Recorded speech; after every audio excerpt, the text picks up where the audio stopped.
Hello and welcome to interviews podcast. நான் Jackie, என் கூட இருக்கிறது மிஸ்டர் பிரபாகரன். இந்த எபிசோடில் நாம் டிஸ்கஸ் பண்ண போகிற படம் பார்த்தீங்கன்னா 1999 ரிலீஸ் ஆன ஃபைட் கிளப். இதை டைரக்ட் பண்ணியிருக்கு யாருன்னா டேவிட் ஃபின்ச்சர். இது 1996 ரிலீஸ் ஆன ஃபைட் கிளப் என்ற புக்கை தழுவி எடுக்கப்பட்ட படம். ஸோ இது வந்து பார்த்திங்கன்னா ஒரு மாதிரி மிஸ்ட்ரி அண்டு ட்ராமான்னு சொல்லலாம். மிஸ்ட்ரி ட்ராமா தான். ஸோ இதில் வந்து சைக்கலாஜிக்கல் மிஸ்ட்ரி ட்ராமான்னு சொல்லலாம். 1999 ஃபைட் கிளப் ரிலீஸ் ஆனப்போ நல்ல ரெஸ்பான்ஸ் கிடைக்கல, படம் ஃப்ளாப் ஆச்சு. அப்புறம் லேட்டராக பார்த்தீங்கன்னா நிறைய பேரால் பார்க்கப்பட்டு, நிறைய ரிவ்யூஸால் ரீவாட்ச் பண்ணப்பட்டு, அடுத்த வந்த ஜென்ரேஷன்லாம் அந்த படத்தை பார்த்து அதில் இருக்க ஒரு என்ன பேசியிருக்காங்க, என்ன விஷயங்கள் எல்லாமே அனலைஸ் பண்ணப்பட்டு, ஸோ இன்றைக்கி அது ஒரு கல்ட் கிளாசிக்காக மாறி இருக்குது. அது ஏன் அப்படி மாறிச்சு, என்னென்ன விஷயங்கள்லாம் அதில் டிஸ்கஸ் பண்ணியிருக்காங்கன்றதை நம்ம இந்த எபிசோடில் பார்க்கலாம். Strong spoiler alert. இந்த ஃபைட் கிளப் படத்தில் நாங்கள் நிறைய ஸ்பாய்லர்ஸை சொல்லி தான் அனலைஸ் பண்ண முடியும். ஸோ அதனால் நீங்கள் இந்த படத்தை பார்த்துட்டு வந்து இந்த பாட்காஸ்ட் கேளுங்க, கண்டிப்பாக உங்களுக்கு பிடிக்கும் நம்புகிறோம்.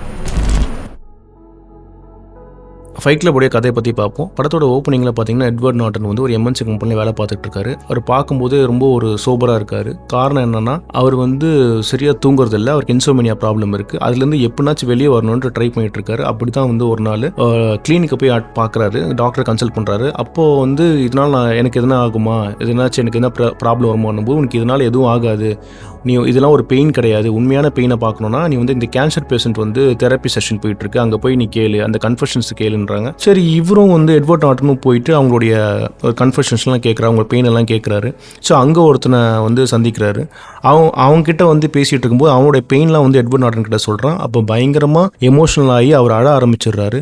அப்போ என்ன ஆகிடுன்னா, இப்போ அவருடைய எமோஷன்லாம் வெளியே வந்து அவர் கொஞ்சம் ரிலாக்ஸ் ஆன மாதிரி ஃபீல் பண்ணுறாரு. இப்போ அவருக்கு இன்சோமினியா ப்ராப்ளம்லாம் இல்லாமல் தொடர்ந்து அவர் நார்மலாக இருக்காரு. வழக்கம் போல் தூங்க ஆரம்பிக்கிறாரு, ப்ராப்பராக ஒர்க் பண்ணுறாரு. ஸோ இப்படியே போயிட்டுருக்கு. தொடர்ந்து அந்த கேன்சர் தெரப்பி செஷன் அட்டன் பண்ணிட்டு இருக்காரு. இப்படியே போயிட்டு இருக்கும்போது ஒரு நாள் எதர்ச்சியாக வந்து அங்கே ஒரு பொண்ணை பார்க்குறாரு. அவள் பேர் மார்லா. அவளை பார்க்கும்போதே கண்டுபிடிச்சிடுறாரு, இவளுக்கு வந்து எந்த ஒரு ப்ராப்ளமும் இல்லை, இவன் சும்மா வந்துகிட்டு இருக்கா அப்படின்றது. அதனால் வந்து ரொம்ப டிஸ்டர்ப் ஆகிறாரு. மறுபடியும் பழைய ஜோனுக்கு போயிடுறாரு. அந்த இன்சோமினியாலாம் தூங்க முடியாமல் இருக்கிற ஜோனுக்கு போயிடுறாரு. மறுபடியும் இன்சோமினியா அவருக்கு வருது. இப்போது அவகிட்ட போய் எட்வர்ட் நார்டன் வந்து பேசுகிறாரு. எனக்கு தெரியும் உனக்கு எந்த நோயுமே இல்லை, நீ சும்மா வந்துகிட்டு இருக்குன்னு தெரியும் போது அவகிட்ட கொஞ்சம் மிரட்டுற மாதிரி பேசும்போது அவன் வந்து திருப்பி வந்து என்ன பண்ணுறான்னா பிளாக்மெயில் பண்ணுற மாதிரி பேசுகிறான். எனக்கும் தெரியும் உனக்கு எதுவும் இல்லை, உனக்கு எந்த ப்ராப்ளமும் இல்லை, நீ சும்மா வந்துகிட்டு இருக்குன்ட்டு. ஸோ இவங்க அப்படியே பேசுகிறாங்க. ஸோ அடுத்த கட்டமாக பார்த்தீங்கன்னா செஷன் வர்றதே வந்து அவர் தவிர்த்துறாரு. ஸோ ஒர்க்கில் வந்து ரொம்ப பிஸியாக இருக்க ஆரம்பிக்கிறாரு. நிறைய ட்ராவல் பண்ண ஆரம்பிக்கிறாரு, ஃப்ளைட்டில் ட்ராவல் பண்ணுறாரு. ஸோ அந்த டைமில் வந்து நிறைய தூங்குறது, ஃப்ளைட் ட்ராவல் பண்ணும்போது தூங்குறது அப்படி செட் ஆகிட்டு இருக்கு. அப்படி ஒரு நாள் எதர்ச்சியாக ஃப்ளைட்டில் ட்ராவல் பண்ணும்போது ஒர்க் விஷயமா ஒரு கேரக்டர் சந்திக்கிறாரு. அவர் தான் டெய்லர் டர்டன். ஸோ அவங்க ரெண்டு பேருக்குள்ளே ஒரு கான்வர்சேஷன் வருது. ஒருத்தர் என்னென்ன பண்ணுறேன்ட்டு சொல்லிக்கிறாங்க. அப்போ டெய்லர் டர்டன் சொல்கிறாரு, நான் வந்து சோப்பு வந்து சேல் பண்ணுறேன் அப்படின்னு சொல்கிறாரு. ஸோ இவரை அறிமுகப்படுத்திக்கிறார், எட்வர்ட் நார்டனும் அறிமுகப்படுத்திக்கிறாரு. ஸோ எல்லாமே முடிஞ்சுட்டு எட்வர்ட் நார்டன் வந்து ஒரு வீட்டுக்கு போகிறாரு. போய் பார்த்தா அந்த அப்பார்ட்மெண்ட்டே வந்து ஃபயர் ஆகி வெடிஞ்சிருக்கு. ஃபுல்லாகவே பயங்கர ஒரு இதுவாகிடுச்சு, ப்ராப்ளம் ஆகிடுச்சு. ஸோ இப்போ அவருடைய பொருள், அவருடைய வீடுடைய உள்ளே இருந்த எல்லாமே வந்து கருகி எரிஞ்சிடுச்சு. இப்போ அடுத்து என்ன பண்ணுறதுன்னு தெரியாமல் அவர் குழம்பி நிற்கிறாரு. ஸோ அப்போ வந்து சரி இந்த மார்லாக்கு ஃபோன் பண்ணி பேசலான்ட்டு போகிறாரு. பட் அப்புறம் மைண்டு மாதிரி ஓகே டெய்லர் டர்டனுக்கு வந்து கால் பண்ணுறாரு. இவங்க மீட் பண்ணும்போது அவர் வந்து ஒரு கார்டு கொடுத்துருப்பார். ஸோ இப்போ கால் பண்ணும்போது ரெண்டு பேரும் ஒரு பாரில் மீட் பண்ணுறாங்க. மீட் பண்ணும்போது அவங்க ஒருத்தர் பேசிக்கிறாங்க. அப்போ வந்து டெய்லர் டர்டனுடைய ஐடியாலஜி வந்து இவருக்கு வந்து பிடிச்சிருக்கு. அவர் வந்து என்ன சொல்கிறான்னா, எல்லாமே நம்ம வந்து ஒரு கன்சூமராக இருக்கும் அப்படின்ட்டு அந்த சொசைட்டி அகெயின்ஸ்டாக சில இதுவாக பேசிகிட்டு இருக்கார். ஆட்மன் அவுட்டாக இருக்கார். அவர் ரொம்ப நேரமாக பேசி முடிச்சதுக்கப்புறம் பாரை விட்டு வெளியே வராங்க. வெளியே வரும்போது அவர் வீட்டுக்கு இப்போ எங்கே போய் தங்குறது அப்படின்னு யோசிச்சுட்டு இருக்கும்போது டெய்லர் டர்டன் வந்து நீ வந்து என் வீட்டில் தங்கு அப்படின்றாரு. அவர் தயக்கப்படும் போது ஆனால் ஒரு கண்டிஷன், நீ என்னை அடிக்கணும் அப்படின்ட்டு டர்டன் சொல்கிறான். இவர் யோசிச்சுட்டு இருக்காரு, இல்லை நீ அடித்தா நான் வந்து என் வீட்டில் நீ தங்கிக்கலாம் அப்படின்னும்போது சரி ஓகே நான் அடிக்கிறாரு. எதிர்ச்சியாக வந்து காதில் அடிச்சிடறாரு. பயங்கரமாக வலிக்க ஆரம்பிக்கிறது. டக்குன்னு வந்து என்ன பண்ணிடுறான், டெய்லர் டர்டனும் திருப்பி அடிக்க ஆரம்பிச்சிடும். இப்போ இவங்க ரெண்டு பேரும் சண்டை போட ஆரம்பிக்கிறாங்க. ரொம்ப நேரம் சண்டை போட்டதுக்கு அப்புறமா ரெண்டு பேரும் உட்காந்து பேசிக்கிட்டு இருக்காங்க. ரெண்டு பேரும் ரிலாக்ஸாக ஃபீல் பண்ணுறாங்க. ஸோ இப்போது அந்த டெய்லர் டர்டன் கேரக்டரை பார்த்த எட்வர்ட் நார்டனுக்கு ரொம்ப பிடிச்சிருச்சு. ஸோ அவங்க அங்கேயே ரெண்டு பேர் ஃப்ரெண்ட்ஸ் ஆயிடுறாங்க. எட்வர்ட் நார்டன் வந்து டெய்லர் டர்டனுடைய வீட்டில் போய் தங்க ஆரம்பிச்சிடறாரு. இவங்க தொடர்ந்து இந்த பாருக்கு வராங்க, இதே மாதிரி குடிக்கிறாங்க, இதே மாதிரி பேசுகிறாங்க, மறுபடியும் சண்டை போட ஆரம்பிக்கிறாங்க. இதை கொஞ்சம் பேர் அங்கே சுற்றி இருக்கவங்களாம் பார்க்குறாங்க. ஸோ இப்போ என்ன ஆகிடுதுன்னா, அந்த பாருடைய வாசலில் தொடர்ந்து ஃபைட் நடக்க ஆரம்பிக்குது. தொடர்ந்து ஃபைட் நடக்க நிறைய கேங்கு உள்ளே வருது, நிறைய பீப்புள் உள்ளே வராங்க. ஸோ இதுக்கப்புறம் பெரிய நெட்வொர்க்காக கொஞ்சமாக டெவலப் ஆகுது. டக்குன்னு என்ன பண்ணுறாங்கன்னா, அந்த பாருக்குடைய பேஸ்மெண்ட்டில் போயிட்டு இந்த மாதிரி ஒரு ஃபைட் கிளப்னு ஒரு கிளப் ஆரம்பித்து அங்கே சண்டே வந்து பண்ண ஆரம்பிக்கிறாங்க. ஸோ அந்த ஃபைட் கிளப்புக்கு வந்து பார்த்திங்கன்னா காசு அதெல்லாம் கிடையாது, பெட்டிங்லாம் கிடையாது, சில ரூல்ஸ் வச்சுருக்காங்க. ஸோ அந்த மாதிரி fight club, first rule of fight club, second rule of fight கிளப்னு சில ரூல்ஸ் இருக்குது. ஸோ இது அப்படியே டெவலப் ஆகிட்டே போகுது, பயங்கர பிரபலம் அடையுது. இப்போ இந்த ஃபைட் கிளப் வச்சு இவங்க 2 பேரும் என்ன பண்ண போகிறாங்க, இந்த ஃபைட் கிளப் பின்னாடி என்னவா மாறப்போகுது, இந்த ஃபைட் கிளப் கதை மூலிமா நமக்கு என்ன சொல்ல வராங்க, இந்த படத்தில் என்னமா தீம் பேசப்பட்டிருக்கு, இது எல்லாமே நம்ம அடுத்தடுத்த செக்மெண்ட்டில் பார்க்கலாம். இப்போ இந்த ஃபைட் கிளப்புடைய ஸ்டோரி டெல்லிங் பற்றி பார்க்கலாம். ஃபைட் கிளப்பில் நீங்கள் பார்த்த அந்த ஸ்க்ரீன் பிளே ஸ்ட்ரக்சர் என்ன, உங்களுக்கு என்ன மாதிரி ஒரு ஸ்ட்ரக்சர் தெரிஞ்சுது, இல்லை என்ன மாதிரி ஒரு அன்கன்வென்ஷனல் அப்ரோச், என்ன மாதிரி வித்தியாசமாக பண்ணியிருக்காங்க ஸ்க்ரீன் பிளேயில், நீங்கள் என்ன ஃபீல் பண்ணுறீங்க, உங்களுக்கு பிடிச்ச விஷயம் என்ன நீங்கள் சொல்லுங்கள். இந்த கதை ஓவராலாக பார்த்தா எனக்கு ரெபல் மூவி மாதிரி தோணுச்சு. ஸோ இன்னும் டீப்பராக உள்ளே போய் தீமாக பார்த்தா கன்சியூமரிசம், கேபிட்டலிசம் நிறைய உள்ளே டிஸ்கஸ் பண்ணுவாங்க, அதை நம்ம அடுத்து பார்க்கலாம். எனக்கு ரொம்ப மெயினாக அந்த கதையில் சொல்லணும்னு தோண விஷயம் என்னென்னா, அன்ரிலேபிள் நரேட்டர்னு சொல்லுவாங்க. எப்பவுமே மர்டர் மிஸ்ட்ரி மூவிஸில் ஒரு நரேட்டர் நரேட் பண்ணிகிட்டே இருப்பாங்க கதையை, நம்ம அந்த கதையை நம்பி போயிட்டே இருப்போம். டக்குன்னு பார்த்தா நரேட் பண்ண நரேட்டரே வந்து பொய்யா இருப்பாங்க, ஃபேக்காக இருக்கும். நமக்கு பார்த்தா தெரியும், அப்போ நீ இந்த கொலையை பண்ணலையா, நீயா பண்ண அப்படின்ற மாதிரி இருக்கும். நிறைய மர்டர் மிஸ்ட்ரியில் இருக்கும். ஸோ இதே மாதிரி தான் இந்த கதையும் ஸ்டார்ட் ஆகுது. இந்த கதையோட வாய்ஸ் ஓவர் இருக்குல்ல, இந்த மெயின் கேரக்டருக்கு முதல்ல நேமே கிடையாது, நரேட்டர் தான் நேமு. ஸோ டேடல் டேடனுக்கு நேம் இருக்கும். இப்போ என்ன ஆகுதுன்னா, அங்கேருந்து கதை ஸ்டார்ட் ஆகி போகுது. அவன் நரேட் பண்ணுறான் நான் எப்படி மாறலன்னு சொல்லிட்டு. அது அப்படியே போயிட்டே இருக்கும்போது என்ன ஆகுது, அந்த ஃபைட் கிளப் இருக்குல்ல, இந்த ஃபைட் கிளப் தான் மெயின் ஸ்டோரி அப்படின்ற மாதிரி போகும். பட் ஆனால் ஃபைட் கிளப் மெயின் ஸ்டோரி கிடையாது. இந்த ஃபைட் கிளப் மூலிமா பேச வரலான ஒரு விஷயம், அதுதான் மெயின் ஸ்டோரியாக இருக்குது. ஸோ இந்த ஸ்டோரியில் என்ன ஆகுதுன்னா, நிறைய விஷயங்கள் டிஸ்கஸ் பண்ணுறாங்கல்ல, கன்சியூமரிசம் பற்றி, கேபிட்டலிசம் பற்றி, அதுதான் நம்மளை இன்ட்ரெஸ்டிங்காக உள்ள கொண்டு போகுது. இந்த மாதிரி கதைகள் யூஸ்வலாக என்ன இருக்குன்னா, ஒரு பாக்ஸிங் மூவியில் நம்ம என்ன பார்ப்போம், பாக்ஸிங் மேட்ச் நல்லா இருக்கான்னு தான் பார்ப்போம். கிரிக்கெட் மூவியில் கிரிக்கெட் மேட்ச் இருக்கான்னு பார்ப்போம். ஆனால் ஃபைட் கிளப்னு டைட்டில் இருக்கும், நம்ம ஃபைட்டுக்காக எக்ஸ்பெக்டே பண்ண மாட்டோம். ஓகேப்பா அந்த படத்தோட கிளைமேக்ஸ் ஒரு பெரிய ஃபைட் வச்சு இந்த ஃபைட் கிளப் மூலிமா 4-5 பேர் வந்து அடிச்சு சண்டை போட்டு உருண்டு வேறு மாதிரி மாறப்போ அது பார்க்கவே மாட்டோம். என்னடா கேபிட்டலிசத்தில் நம்ம டிஸ்கஸ் பண்ண நினைக்கிற விஷயத்த ரொம்ப டீப்பராக உள்ள டிஸ்கஸ் பண்ணி கொண்டு போவாங்க. நம்ம மைண்டுக்குள்ள ஒரு விஷயம் இருக்கும், அது நமக்கு சொல்ல தெரியாது. ஆனால் என்ன பண்ணுறாங்கன்னா, அவங்க அடுத்தடுத்த கட்டத்துக்கு போகிறாங்க. பட் இதுக்குள்ளே நிறைய ப்ளஸ்ஸும் இருக்குது, மைனஸும் இருக்குது. அது நம்ம போக டிஸ்கஸ் பண்ணலாம். ஸோ எனக்கு ஓவராலாக ஸ்ட்ரக்சரில் தான் தோணுச்சு, ஒரு ஸ்க்ரீன் பிளேவாக ஒரு மெயினாக தீமை மட்டுமே வச்சு அதுக்கு பிளாட் பில்ட் பண்ண மாதிரி இருக்குது. ஏன்னா இந்த கதையோட மொத்த தீமுமே ஒரு கேரக்டராக இருக்குது, அதுதான் டேடல் டேடன். அவன் என்ன பண்ணுறான், வர இடத்துல ஃபுல்லாக அந்த படத்தில் பேசிட்டு தான் இருப்பான், இந்த படத்தோட தீமை டிஸ்கஸ் பண்ணிக்கிட்டே இருக்கான் எல்லா இடத்துலையும். ஸோ டிஸ்கஸ் பண்ணி அடுத்தடுத்து உள்ளே போகிறான். எனக்கு தான் தோணுது பிளாட்டாக பார்க்கும்போது. எனக்கு படம் பார்க்கும்போது ஃபீல் ஆனதுன்னா, இந்த மாதிரி படங்கள் வந்து எல்லாமே ஒரு பியூட்டிஃபுல்லாக அப்படி தான் போர்ட்ரேட் பண்ணுவாங்க. பட் ஃபைட் கிளப் வந்து பார்த்திங்கன்னா ஒரு டிஸ்கஸ்டிங்கான ஒரு போர்ட்ரேல் இருக்கும், அழுக்கு இருக்கும், நிறைய ஒரு ஒரு ஒரு மாதிரி ஹைஜீனிக்காகவே இருக்காது வச்சுக்கிங்களேன். அந்த மாதிரி தான் நிறைய ஒரு ட்ரீட்மெண்ட் இருக்கும். அது எனக்கு ரொம்ப பிடிச்சிருந்தது. ஏன்னா அது ஒரு கதைக்கு வந்து மெயின் தீமோடு அது நல்லா ஒட்டி போனதுனால அது கரெக்டாக இருந்தது. ஸோ அதுக்கப்புறம் பார்த்திங்கன்னா இந்த மாதிரி படங்கள் இருக்குல்ல, இப்போ கன்சியூமரிசம் பேசுகிறாங்க, பெரிய பெரிய தீம் பேசுகிறாங்க, அதில் பெரிய இந்த மாதிரி தீமை டிஸ்கஸ் பண்ணும்போது நம்ம வந்து நிறைய கன்ஃபியூஸ் ஆகுது, நிறைய வாய்ப்பு இருக்குது. ஸோ இதில் வந்து ஒரு மெயின் கேரக்டர் வந்து நரேட் பண்ணுறதுன்றது நல்ல சாய்ஸ்ன்னு நான் பார்க்குறேன். ஸோ அது மூலிமா நிறைய விஷயத்தை நமக்கு ஃபீட் பண்ண விஷயங்கள் சரி, அது ரொம்ப டாக்குமெண்ட்ரி மாதிரி இல்லாமல் அது விஷுவல் லாங்குவேஜாகவும் சரி, ஒரு நரேட்டிவாகவும் இன்ட்ரெஸ்டிங்காக நியூ அப்ரோச்சாக அந்த பிக்சரோடைய ஸ்டைல் இந்த படத்துக்கு. எனக்கு இந்த கதையில் ரொம்ப இன்ட்ரெஸ்டிங்காக பட்ட இன்னொரு விஷயம் என்னன்னா, கதை வந்து ஃபைட் கிளப் அப்படின்ற ஒரு விஷயம் வர்றதுக்கு முன்னாடி வரைக்கும் எப்படி இருக்குன்னா, இவனோட அந்த நரேட்டரோட கதையாகவே இருக்கும். நரேட்டர் என்ன பண்ணுவான், வாய்ஸ் ஓவரில் சொசைட்டியை பற்றி பயங்கரமாக கிண்டல் பண்ணி பேசிக்கிட்டே இருப்பான். இந்த சொசைட்டி எப்படி இருக்குது அந்த விஷயத்த சொல்லிக்கிட்டே இருப்பான். அவனுக்குள்ள ஆதங்கத்தை கொட்டிக்கிட்டே இருப்பான். அவனால் சரியாக அந்த மெர்ஜாகவே முடியாது சொசைட்டிக்குள்ளே. ஸோ ரொம்ப லோன்லியாக இருப்பான், தனியாக இருப்பான். ரொம்ப வியர்டான இடத்துக்கு அந்த கேன்சர் பேஷண்ட் அலுவலத்தை பார்த்துட்டு இவனே போய் அழுது தூங்கிட்டு இருப்பான். அந்த டிஸ்டர்ப்லாம் ஆகலாம், அப்படியே போயிட்டு இருக்கு. ஒன்ஸ் நரேட்டர் ஆஃப் ஆகிட்டு இவன் உள்ளே வரான். டேடல் டேடன் உள்ளே வந்ததுக்கப்புறம் டேடல் டேடன் கதையை டேக் ஓவர் பண்ணிடுறான். டேக் ஓவர் பண்ணி அடுத்தடுத்த கட்டத்துக்கு அது போயிட்டே இருக்கு. இவன் என்ன தான் சொசைட்டியை பற்றி பேசினாலும் அவன் 4 வார்த்தை தான் சொல்லுவான் டேடல் டேடன், இந்த சொசைட்டியை பற்றி கன்சியூமரிசம்னு சொல்லிட்டு. பட் கரெக்டாக ஹிட் பண்ணுவான். ஹிட் பண்ணி இப்போ என்னாச்சுன்னா, கதை இருக்குல்ல, பிளாட்டாக என்ன ஆகுதுன்னா, அடுத்த கட்டம் எதை நோக்கி போகுதுன்னே தெரியல நமக்கு. இப்போ இந்த மாதிரி கதையில் நான் சொல்லியிருந்தேன் ஆல்ரெடி, ஃபைட் மேட்சஸ் நடக்க போகுது, அடுத்து ஏதோ ஒன்று கோல் நோக்கி போகும்ல. ஸோ டேடல் டேடனோட கோல் எதுனே நமக்கு தெரியவே இல்லை. ஒரு கட்டத்தில் கதை போகுது அடுத்தடுத்து ஒரு ஃபோக்கஸ் இல்லாமல் போயிட்டே இருக்கா. ஒரு குறிப்பிட்ட மிட் பாயிண்ட்லாம் தாண்டி தான் என்ன ஆகுதுன்னா அவங்க கோல் தெரியுது. ஒரு ப்ராஜெக்ட் ஒன்று பண்ண ஆரம்பிக்கிறாங்க, ப்ராஜெக்ட் மேயம் சொல்லி ஸ்டார்ட் பண்ணி அடுத்தடுத்த கட்டத்தில் போய் கதையாக வந்து ஒரு எண்டு வருது கிளைமேக்ஸில். ஆனால் என்ன ஆச்சுன்னா, இது பிளாட்டாக பார்த்தீங்கன்னா எனக்கு அவ்வளோ இன்ட்ரெஸ்டிங்கான பிளாட்டாக தெரியல கதையாக பார்க்கும்போது. இது தீமேட்டிக்காக கனெக்ட் பண்ணும்போது தான் எனக்கு இந்த கதை டிஸ்கஸ் பண்ணுற விஷயம் பெருசாக தெரியுது. இன்கேஸ் அந்த தீமேட்டிக்கான விஷயம் இருக்குல்ல, கன்சியூமரிசம், கேபிட்டலிசம், இந்த விஷயம் பற்றி தெரியாமல் படம் பார்க்கும்போது என்ன ஆகுனா, இந்த கதை பிடிக்காம கூட போகும். என்னடா கதை ஒரே இடத்துல சுற்றிக்கிட்டே இருக்குது, கதை அடுத்தடுத்து நகரவே மாட்டேங்குது, என்னடா பண்ண போறீங்கன்னு இருக்குல்ல, என்னடா பைத்தியகாரத்தனமாக பண்ணுறீங்கன்ற ஃபீல் இருக்கும். ஆனால் அது கொஞ்சம் புரிஞ்சா அந்த கதை புரிஞ்சுக்க ஈஸியாக இருக்கும்னு தோணுது. எனக்கு பிளாட்டாக பார்க்கும்போது இது தோணுது. எனக்கு வந்து ஃபஸ்ட்டு இப்போ இந்த புரிஞ்சுக்கிறது அந்த மீனிங்கில் சொல்லும்போது, இந்த படம் புரிஞ்சுக்கிற லெவலில் அந்த அண்டர்ஸ்டாண்டிங் பார்க்கும்போது, முதல்ல இந்த படம் பார்க்குறேன் நான் ஒரு 10 இயர்ஸ் முன்னாடி பார்க்குறேன்னு வச்சுங்களேன். அப்போ வந்து பார்க்கும்போது இதுதான். என்ன பேசிக்கிட்டே இருக்காங்க, ஃபைட் கிளப்னு படம் பார்த்துட்டு இப்போ பயங்கரமான ஆக்ஷன் படம் போல இருக்குது அப்படின்ட்டு ஒரு 2012 13 பார்க்கும்போது தோணுச்சு. அப்புறம் போர் அடிச்சுது. இப்போ கொஞ்ச நாள் கழிச்சு பார்க்குறேன், வேறு மாதிரி ஒரு மேலோட்டமாக வந்து இன்ஃப்ளூயன்ஸ் பண்ணும் பார்த்தீங்களா. கண்டிப்பாக இது வந்து நிறைய பேர் வந்து டீப்பரான மீனிங் புரியாமல் மேலோட்டமாக இன்ஃப்ளூயன்ஸ் பண்ணும். சொசைட்டிக்கு அகேன்ஸ்டாக இருக்கணும், அதுதான் கரெக்டு, நம்மளை வந்து ரூல் பண்ணுறது, இது பண்ணி நம்மளை அடிமையாக்குறாங்க, இப்படி ஒரு தாட்டு வர மாதிரி ஒரு விஷயம் இருக்கும்.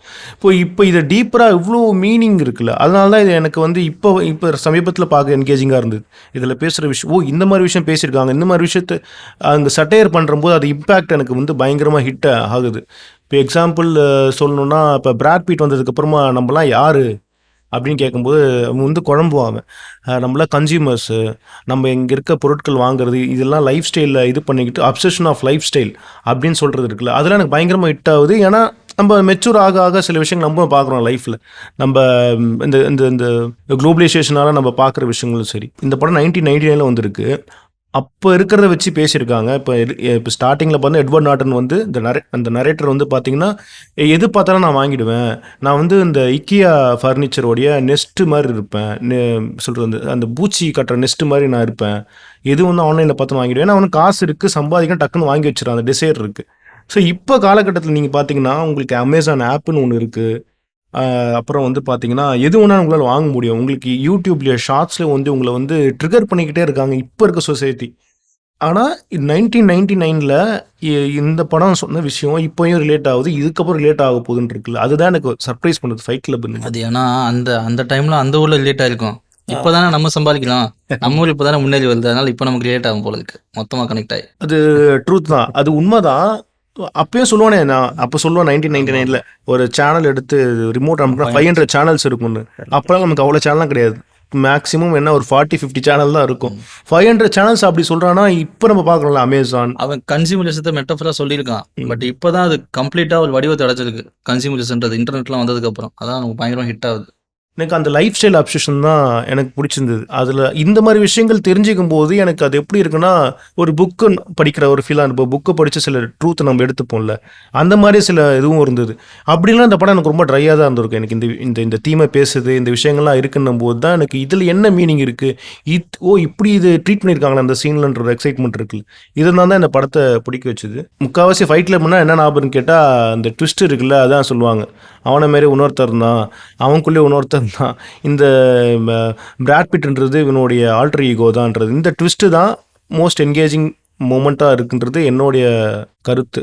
உங்களுக்கு என்ன மோஸ்ட் என்கேஜிங் மூமெண்ட்டாக இந்த படத்தில் என்ன இருந்தது அதை சொல்லுங்கள். இது வந்து ட்ராமா நரேட்டிவ் எல்லாம் ஓகே. ஸோ உங்களுக்கு என்கேஜிங்காக அந்த மூமெண்ட் எதுவாக இருந்தது? எனக்கு என்கேஜிங்கான மூமெண்ட்டாக அந்த படத்தில் எதுவும் பெருசாக தெரியல, எல்லாம் ரொம்ப நார்மலாக தான் இருந்துச்சு. இந்த கேரக்டராக டேலர் டர்டுன்ற கேரக்டர் இருக்குல்ல, அது ரொம்ப புதுசாக ஃப்ரெஷ்ஷாக இருந்துச்சு எனக்கு பார்க்கும்போது. அந்த மாதிரி கேரக்டர் நான் ஃபேஸ் பண்ணதில்லை சினிமாவில். ட்விஸ்ட்டுன்றது நம்ம கெஸ் பண்ணுற ட்விஸ்ட் தான், அதை பார்க்கும்போது பெருசாக தெரியாது நமக்கு. ஃபஸ்ட் டைம் பார்க்கும்போது பெரிய ட்விஸ்ட்டாக தெரிஞ்சிருக்கும், அடுத்தடுத்து பார்க்கும்போது ஒரு நிறையா படங்கள் பார்த்தோம்னா அது ரொம்ப சின்ன விஷயமா தெரியும். ஸோ பிளாட் கன்ஸ்ட்ரக்ஷனாக கொஞ்சம் வீக்கான கன்ஸ்ட்ரக்ஷன் தான் அது, இந்த பிளாட்டாக ஓவராலாக. பட் தீமேட்டிக்காக போனால் தான் ரொம்ப டீப்பராக தெரியும் இந்த படம். ஸோ நம்ம தீமேட்டிக்காக வேணால் டிஸ்கஸ் பண்ணி பார்க்கலாம். இப்போ இந்த படத்தோட தீம் பற்றி பார்த்துடலாம். இப்போ நம்ம மாடர்ன் சொசைட்டியில் ஃபேஸ் பண்ணக்கூடிய நிறைய ப்ராப்ளத்தை இந்த படம் டிஸ்கஸ் பண்ணுது. அது நிறைய பாசிட்டிவ், இதில் நிறைய பாசிட்டிவ் சைடு இருக்குது, நெகட்டிவ் சைடு இருக்குது, ரெண்டு சைடுமே இருக்குது. இந்த படம் வந்து டைம் ஆக தான் இதுக்கு நிறைய நெகட்டிவ் சைடு நமக்கு தெரிய ஆரம்பிக்குது. ஸோ ஸ்டார்டிங்கில் பார்க்கும்போது நிறையா பாசிட்டிவாக இருந்த மாதிரி இருந்துச்சு. ஸோ எனக்கு இந்த படத்தை பற்றி நிறையா கருத்து இருக்குது. ஸோ உங்களுக்கு என்ன தோணுது, முதல்ல நீங்கள் சொல்லுங்கள். இப்போ எனக்கு வந்து இந்த படம் பார்க்கும்போது எப்படி இருந்ததுன்னா, எட்வர்ட் நார்டன்ற அந்த கேரக்டர், அவருக்கு வந்து பேர் கிடையாது, நரேட்டர் தான். ஸோ அவர் வந்து பார்த்தீங்கன்னா இந்த முன்னாடியே சொன்ன மாதிரி அந்த வேர்ல்டு செட்டப் பண்ண அந்த பிலீஃப் இருக்குல்ல, இப்படி தான் இருக்கணும் சொசைட்டினா, சிவிலைசேஷனுக்காக செட் பண்ணது, ரிலீஜியனு இந்த விஷயங்கள்லாம் சொல்கிறேன், ரிலீஜியன் மூலிமா கட்டமைச்ச ஒரு சொசைட்டி உருவானது, இப்படி தான் ஹியூமனிட்டினா இப்படி தான் இருக்கணும். ஸோ இந்த மாதிரி விஷயங்கள்லாம் வந்து வாழ்ந்து வந்து அதில் இருக்க பிலீஃபை கடந்து வந்து அது ஒரு தீசிஸாக அண்டர்ஸ்டாண்ட் ஆகி அதுக்குள்ளே சிக்கி தவிச்சிக்கிட்டு இருக்குல்ல. ஸோ இந்த ப்ராப்ளத்திலிருந்து வெளியே வர்றது இருக்குல்ல, இப்போ வெளியே வருதுன்னா இப்போ ரொம்ப குழப்பமாயிட்டேன் அந்த மாதிரி விஷயத்தில். இப்போ வெளியே வரும்போது என்னென்னா ஆன்டி தீசிஸ் வந்து தேவைப்படுது. இப்போ நம்ம எப்படி அந்த கல்ட் லீடர்லாம் பார்த்தீங்கன்னா ஒரு பிலீஃப் இருக்குது, அவங்க ஒரு பிலீஃப் உருவாக்காங்க, இப்படி இருக்கிறது தான் கரெக்ட், இந்த மாதிரி அவங்களுக்கு ஒரு பிலீஃப் பிரின்சிபல்ஸை உருவாக்காங்க. அப்போ ஒரு கல்ட் லீடர் உருவாகிறான். ஸோ இப்போ எட்வர்ட் நார்டன்ற ஒரு கேரக்டர் இந்த மாதிரி நார்மலைஸ் சிக்கி தவிச்சிக்கிட்டு இருந்த ஒரு கேரக்டர் இந்த சொசைட்டி பிலீஃபில் அது தனியாக ஒரு ஆன்டிசீசஸ் உருவாக்கி ஒரு கல்ட் லீடராக மாறுது. அதுதான் வந்து பார்த்தீங்கன்னா இவர் டைலர் டர்டன்ற ஒரு கேரக்டர். ஸோ இதோடைய ஆல்டர் ஈகோவாக வர அந்த டைலர் டர்டன்ற கேரக்டர் தான் ஒரு கல்ட் லீடராக இருக்குது. ஸோ நீ கல்ட் லீடர் மாதிரி தான் அது பிஹேவ் பண்ணுது. ஒரு தனியாக ஒரு வீடு வச்சுட்டு அதுக்கு அங்கே வந்து நிறைய பேர் வந்து ஜாயின் பண்ணுறாங்க, ஒரு ஆர்டர்ஸ் விடுறான், அதுக்கெல்லாம் கட்டளையாக இடுறாங்க, செயல்படுறாங்க எல்லாருமே வந்து. அப்போது ஒரு ஃபைட் கிளப் வந்து ஆர்கனைஸ் பண்ணி நடத்துகிறான், எல்லாமே அவன் பேச்சை கேட்குறாங்க. ஸோ இது எனக்கு வந்து ஒரு இந்த சொசைட்டியில் கட்டமைச்ச அந்த ஒரு இப்படி தான் வாழணும் ஒரு அப்சஷன் இருக்குல்ல, ஒரு லைஃப் ஸ்டைல் அப்சஷன் இருக்குது, சொசைட்டி ஐராக்கி இந்த விஷயங்கள் இதில் இப்படி தான் இருக்கணும், இப்படி இருந்தால் தான் கரெக்டு, லைஃப் இப்படி இருந்தால் தான் கரெக்டு, வீடு வாங்கணும், வீட்டு இருக்கணும், வீட்டில் இந்த பொருள் இருக்கணும், இதெல்லாமே இப்படி இருந்தால் தான் கரெக்டான பர்பஸான ஒரு லைஃப்ன்றது இருக்குல்ல, அதை வந்து கேள்விக்குறியாக்குறது. அதுக்கே நீ இவ்வளோ ஸ்ட்ரெஸ் ஆகுற, ஏன் இவ்வளோ நீ வந்து உன்னை நீ காட்டிக்க ட்ரை பண்ணுற, அதெல்லாம் ஒரு போலியான விஷயன்றத வந்து இவ்வளோ நரேட்டிவாக ரொம்ப அழகாக சொன்ன விஷயம் எனக்கு புதுசாக இருந்தது பார்க்கும்போது. இப்போ மறுபடியும் பார்க்க சில விஷயங்கள் புதுசாக இருக்குது. எனக்கு அந்த மாதிரி தோணுச்சு, இந்த மாதிரி ஒரு ட்ரீட்மெண்ட்டாக இருந்தது. உங்களுக்கு சொல்லுங்கள், எந்த மாதிரி தீமா உங்களுக்கு எந்த மாதிரி இதுவாச்சு ரிசீவ் ஆச்சு? எனக்கு தீமா வந்து கேபிட்டலிசம், கன்சியூமரிசம் நிறைய இருக்குது, எக்ஸிஸ்டென்ஷியலிசம், எல்லா இசங்களும் உள்ளே போட்டு கலந்து ஒரு அடி அடிச்சிருக்காங்க. அதில் இந்த டாக்ஸிக் மஸ்குலானிட்டி இருக்குல்ல, அது ரொம்ப முக்கியமான விஷயமா இருந்துச்சு. எனக்கே கன்ஃபியூஸ் ஆச்சு, இவ்வளோ தீம் இருக்குது, அதில் நம்ம எதை பார்க்கணுன்றப்ப இந்த புக் எழுதின இந்த கதையோட புக் இருக்குல்ல, இந்த படத்தை வந்து புக்காக எழுதியிருக்கேன் ஃபஸ்ட்டு. அவரோட இன்டர்வியூ பார்த்தப்ப அவர் சொன்னார், இந்த படம் வந்து ஆண்களுக்கான படம், ஆண்களுக்கு 2 படம் தான் இருக்குது மொத்தமாகவே இந்த ஒட்டுமொத்த சினிமா ஹிஸ்ட்ரியிலேயே. ஒன்று வந்து டெட் போயட் சொசைட்டி, இன்னொன்று ஃபைட் கிளப் அப்படின்னாரு. ஸோ இந்த 2 படம் தான் ஆண்களை பற்றி பேசுது, மற்ற எல்லாமே சொசைட்டி ஃபேமிலி அப்படின்னு பேசுவோம் அப்படின்னு சொல்லும்போது எனக்கு அப்போ தான் தோணுச்சு, ஓகே இந்த கதை வந்து ஆண்களை பற்றின கதை அப்படின்னா அப்போ ஆண்களுக்கு என்ன பிரச்சனை இருக்குது. இப்போ கான்டெம்பரரியாக ஃபஸ்ட் டைம் இந்த படம் பார்க்கும்போது எனக்கு பயங்கரமாக கனெக்ட் ஆச்சு, என்னடா இவ்வளோ பெரிய விஷயத்த சொல்லிட்டேன் அப்படின்னு. பட் போக நிறைய விஷயம் எனக்கு தப்பாக இருக்க சில விஷயம் அப்படிலாம் தோணுச்சு. அது என்னன்னு சொல்கிறேன். இப்போ உதாரணத்துக்கு என்னென்னா, ஒரு மனிதனுக்கு பர்பஸ் இருக்குல்ல, பர்பஸ் எல்லாம் ஒருத்தனால வாழவே முடியாது, பர்பஸோட தான் வாழுவான். ஸோ அதை நான் கொஞ்சம் பின்னாடி போயிட்டு முன்னாடி வரேன், இந்த கதைக்கு கொஞ்சம் அவுட் சைடராக போட்டு உள்ளே வரேன், அப்போ இந்த கதையை நல்லா புரிஞ்சுக்கலாம் தான் சொல்கிறேன். இப்போ ஒரு மனிதனுக்கு பர்பஸ் எப்படி வரும் அப்படின்னா, ஒன்று ரிலீஜன் கொடுக்கும், ஃபேமிலி கொடுக்கும், இல்லை பாலிடிக்ஸ் கொடுக்கும், மாடர்ன் சொசைட்டியில் சொல்கிறேன். இதுக்கு முன்னாடி ரிலீஜன்னா மதம் சார்ந்த ஆளாக இருக்கணும்.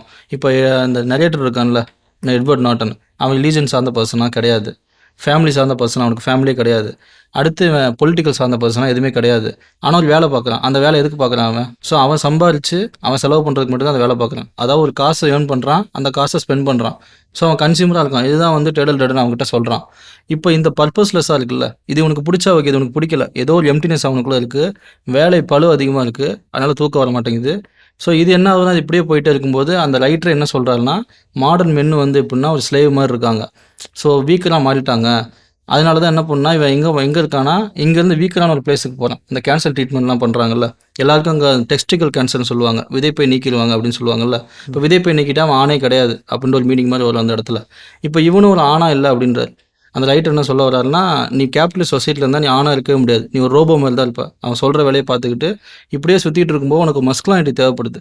மஸ்குலானிட்டினா மறுபடியும் நீ ஆணாக மாறணும். அதுக்கு என்ன பண்ணுற, அப்போ தான் உனக்குள்ளே இருக்க அந்த அர்ஜை வெளியே கொண்டு வரான். அவன் தான் டைலர் டர்டன், இவனோட ஆல்ட்ரு ஈகோவாக இருக்க என்ன பண்ணுறான், உள்ளே வந்து அந்த விஷயத்தை ஒரு பர்பஸை கொடுக்குறான். ஸோ ரிலீஜன் கொடுக்க முடியாத ஒரு பர்பஸ், பாலிடிக்ஸ் கொடுக்க முடியாத ஒரு பர்பஸ், ஃபேமிலி கொடுக்க முடியாத ஒரு பர்பஸ் என்ன பண்ணுறான் டைலர் டர்டன் புதுசாக உருவாக்குறான். அவனுக்கு நம்ம ஒரு பர்பஸை உருவாக்கணும்னு சொல்லிட்டு அவன் என்ன பண்ணுறான், ஏகப்பட்ட விஷயத்தை கொஸ்டின் பண்ணுறான். எடுத்தோன்னே பர்பஸ் கொடுக்க முடியாது அவனால். நீ உனக்கு என்ன வேணும் கேட்கும்போது இவன் என்ன சொல்கிறான்னா, என் லைஃப் வந்து கம்ப்ளீட்டாக இருக்கும், ஒருவேளை என் பில்டிங் மட்டும் இடியாமல் இருந்தால், நான் ஒரு சோஃபா வாங்கி போட்டிருந்தா கம்ப்ளீட்டாக இருக்குன்றப்ப there is no complete, let's எவால்வ்னு சொல்லுவாங்க. ஸோ நீ கம்ப்ளீட்லாம் இருக்காது, லைஃப்ன்றது அடுத்தடுத்து போயிட்டே இருக்குன்னு சொல்லிட்டு இவன் அடுத்தடுத்த கடத்துக்கு கூட்டி போகிறான். உள்ளே கூட்டி போய் பர்பஸ் கிரியேட் பண்ணும்போது இவன் டைலர் டர்டன் கேட்கக்கூடிய கொஸ்டின்ஸ் எல்லாமே கரெக்டாக இருக்குது, எதுவுமே பிரச்சனை கிடையாது. அவன் கன்சியூமரிசத்தை பற்றி கொஸ்டின் கேட்குறான், கேபிட்டலிசம் பற்றி கொஸ்டின் கேட்குறான், மாடர்ன் சொசைட்டியை பற்றி கொஸ்டின் கேட்குறான். அடுத்தடுத்து அவன் உள்ள கொண்டு போகிறான்ல அவனை. பட் என்ன சிக்கல் வருது அப்படின்னா, இதுக்கான ஆன்சர் கொடுக்கவே மாட்டான் கடைசி வரைக்கும். இதுக்கான ஆன்சர் என்ன இருக்குன்னு பார்த்தா படத்தில் இருக்கவே இருக்காது, இவன் கேட்ட எல்லா கேள்விக்குமே. ஸோ ஃபைட் கிளப் ஸ்டார்ட் பண்ணுவான், ஃபைட் கிளப் வந்து ஆன்சர் கிடையாது. ஃபைட் கிளப் ஸ்டார்ட் பண்ணி அடுத்து ப்ராஜெக்ட் மேயம் ஆரம்பிப்பான், அதுவும் ஆன்சர் கிடையாது. அப்போ எது ஆன்சர்ன்ற கொஸ்டின் படத்தில் எனக்கு வந்துகிட்டே இருந்துச்சு படம் பார்க்கும்போது.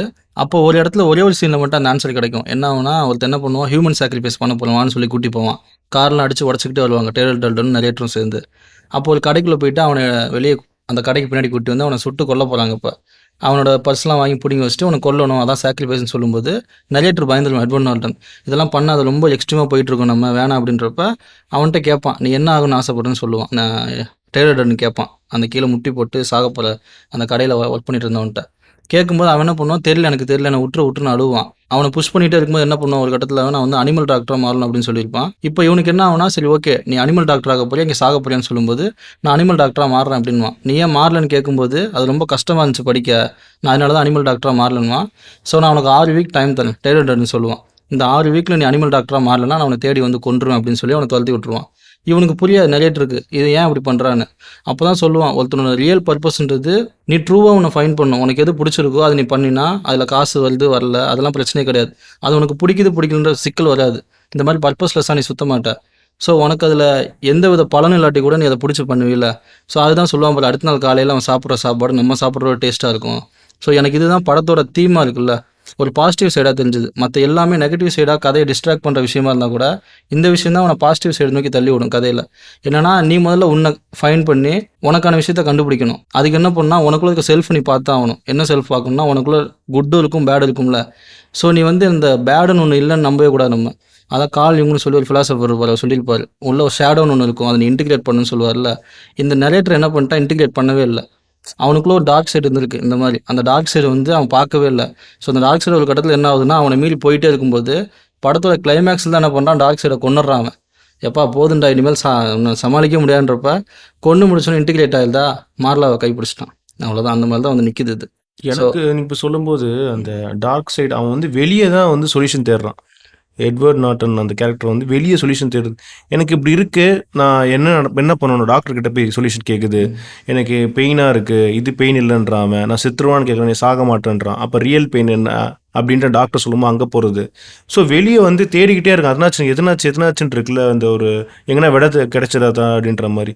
ஸோ அது எனக்கு வந்து பார்த்தீங்கன்னா இந்த கேரக்டர் வந்து நம்ம எல்லாமே அதை பண்ணுற தப்பு அதுதான் இருக்குல்ல. உனக்குள்ள ஒரு பிரச்சனை இருக்குது, அது என்னன்னு அதை அப்சர்வ் பண்ணுறதுக்கு நம்ம டைம் கொடுக்கணுன்னு இருக்குல்ல. அது இல்லாமல் நம்ம வெளியே போனால் ஆன்சர் கிடைச்சணுன்றதும் எனக்கு இதை பார்க்கும்போது புரிஞ்சுக்கிட்ட ஒரு இதுவாக இருந்தது. எனக்கு இன்னொன்று என்ன தோணுச்சுன்னா, அவனுக்கு அந்த வேலை பிடிக்கல, அந்த வேலையை விட்டு போயிருக்கலாம். அவன் என்ன பண்ணிட்டான், வேலையை விட்டு போகாமல் இந்த கன்சியூமரிசம்ன்ற அப்சஷன் இருக்குல்ல, இதுக்குள்ளே மாட்டிக்கிட்டு அந்த வேலையும் பார்க்குறான், சேம் டைம் கன்சியூமராகவும் இருக்கான். ரெண்டும் மாட்டிக்கிட்டே இருக்கும்போது அவனை வெளியே கொண்டு வரதுக்கான ஒரே விஷயம் என்ன, இப்போ ஒரு கடைக்குள்ள ஒருத்தன் போனான், இதே டெய்லர்டன் என்ன பண்ணான்னா கடைக்குள்ள போய் ஒருத்தன் தலையில் கன்று வச்சு உனக்கு பிடிச்ச வேலையை பாருன்னு சொல்லி பயமுறுத்தி அனுப்பிட்டான். இதே மாதிரியே இவனை அனுப்பல, நரேட்டர் அனுப்பியிருக்கலாம்ல. அவனை கூட்டிகிட்டு வந்து கன் பாயிண்ட்ல நிப்பாட்டி உனக்கு பிடிச்சது என்னன்னு கேட்டிருந்தா அவன் சொல்ல போகிறான். ஏன் அப்படி சொல்லாமல் விட்டான், அதை கேள்வியே கேட்கணும். அப்படி சொல்லியிருந்தா படம் முடிஞ்சிருக்கும். ஏன் அவன் சொல்லாமல் இருக்கான், ஏன் சொல்லாம இருக்கானா, அவனோட ஆல்ட்ரிகோ தான் சொல்லுது, அவனோட ரொம்ப ஸ்மார்ட்டாக இருக்கு. ஓகே தெரியல, நீங்களே சொல்லுது. அது எனக்கு என்ன தோணுதுன்னா, இப்போ ஒரு கன்சியூமரிசத்துக்கு பழக்கப்பட்டான்னு வச்சுக்க, கன்சியூமரிசன்ற ஒரு டிசீஸ் மாதிரி. ஸோ நம்ம திரும்ப பழகிடுவோம். அதான் உன்கிட்ட பணம் இருக்க வரைக்கும் உன்னை கன்சியூமர் எவனுமே விட மாட்டான், எல்லா கம்பெனியும் வந்து உன்னை பிடிச்சி வச்சுக்கும். ஸோ பொலைட்டாக பேசி உங்கள்கிட்ட இருந்து எல்லாத்தையும் வாங்கிட்டே இருப்பாங்கல்ல. இந்த சர்க்கிள் நீ மாட்டிக்கிட்டே இருக்கும்போது உன்னை உடனே வெளியே கொண்டு வர முடியாது. அப்போ என்ன பண்ணுறான், அவன் கம்ஃபர்ட் ஜோன் வந்து கொஞ்சம் கொஞ்சமாக வெளியே கொண்டு வரான் அவனை. ஏன்னா இவன் பியாண்ட் ரிகவரின்னு சொல்லுவாங்கல்ல, எல்லா கன்சியூமர்ஸுமே அந்த ரேஞ்சில் இருக்காங்க பியாண்ட் ரிகவரியில். அப்போ இவனை என்ன பண்ணுறான், ஒரு கம்ஃபர்ட்ல ஒரு இடத்துக்கு கூட்டி போய் தங்குறான். பெட் இருக்காது, தண்ணி இருக்காது, எதுவுமே இருக்காது. அது என்ன பண்ணுறான், கொஞ்சம் கொஞ்சமாக எக்ஸ்ட்ரீம் புஷ் பண்ணுறான், ஃபைட் பண்ணுறான், அடி வாங்குறான். அடுத்து என்ன பண்ணால் அடுத்த புஷ் பண்ணி கடைசியில் எங்கே கொண்டு போகிறான், நியர் டெத் எக்ஸ்பீரியன்ஸ் வரைக்கும் கொண்டு போயிடுறான்.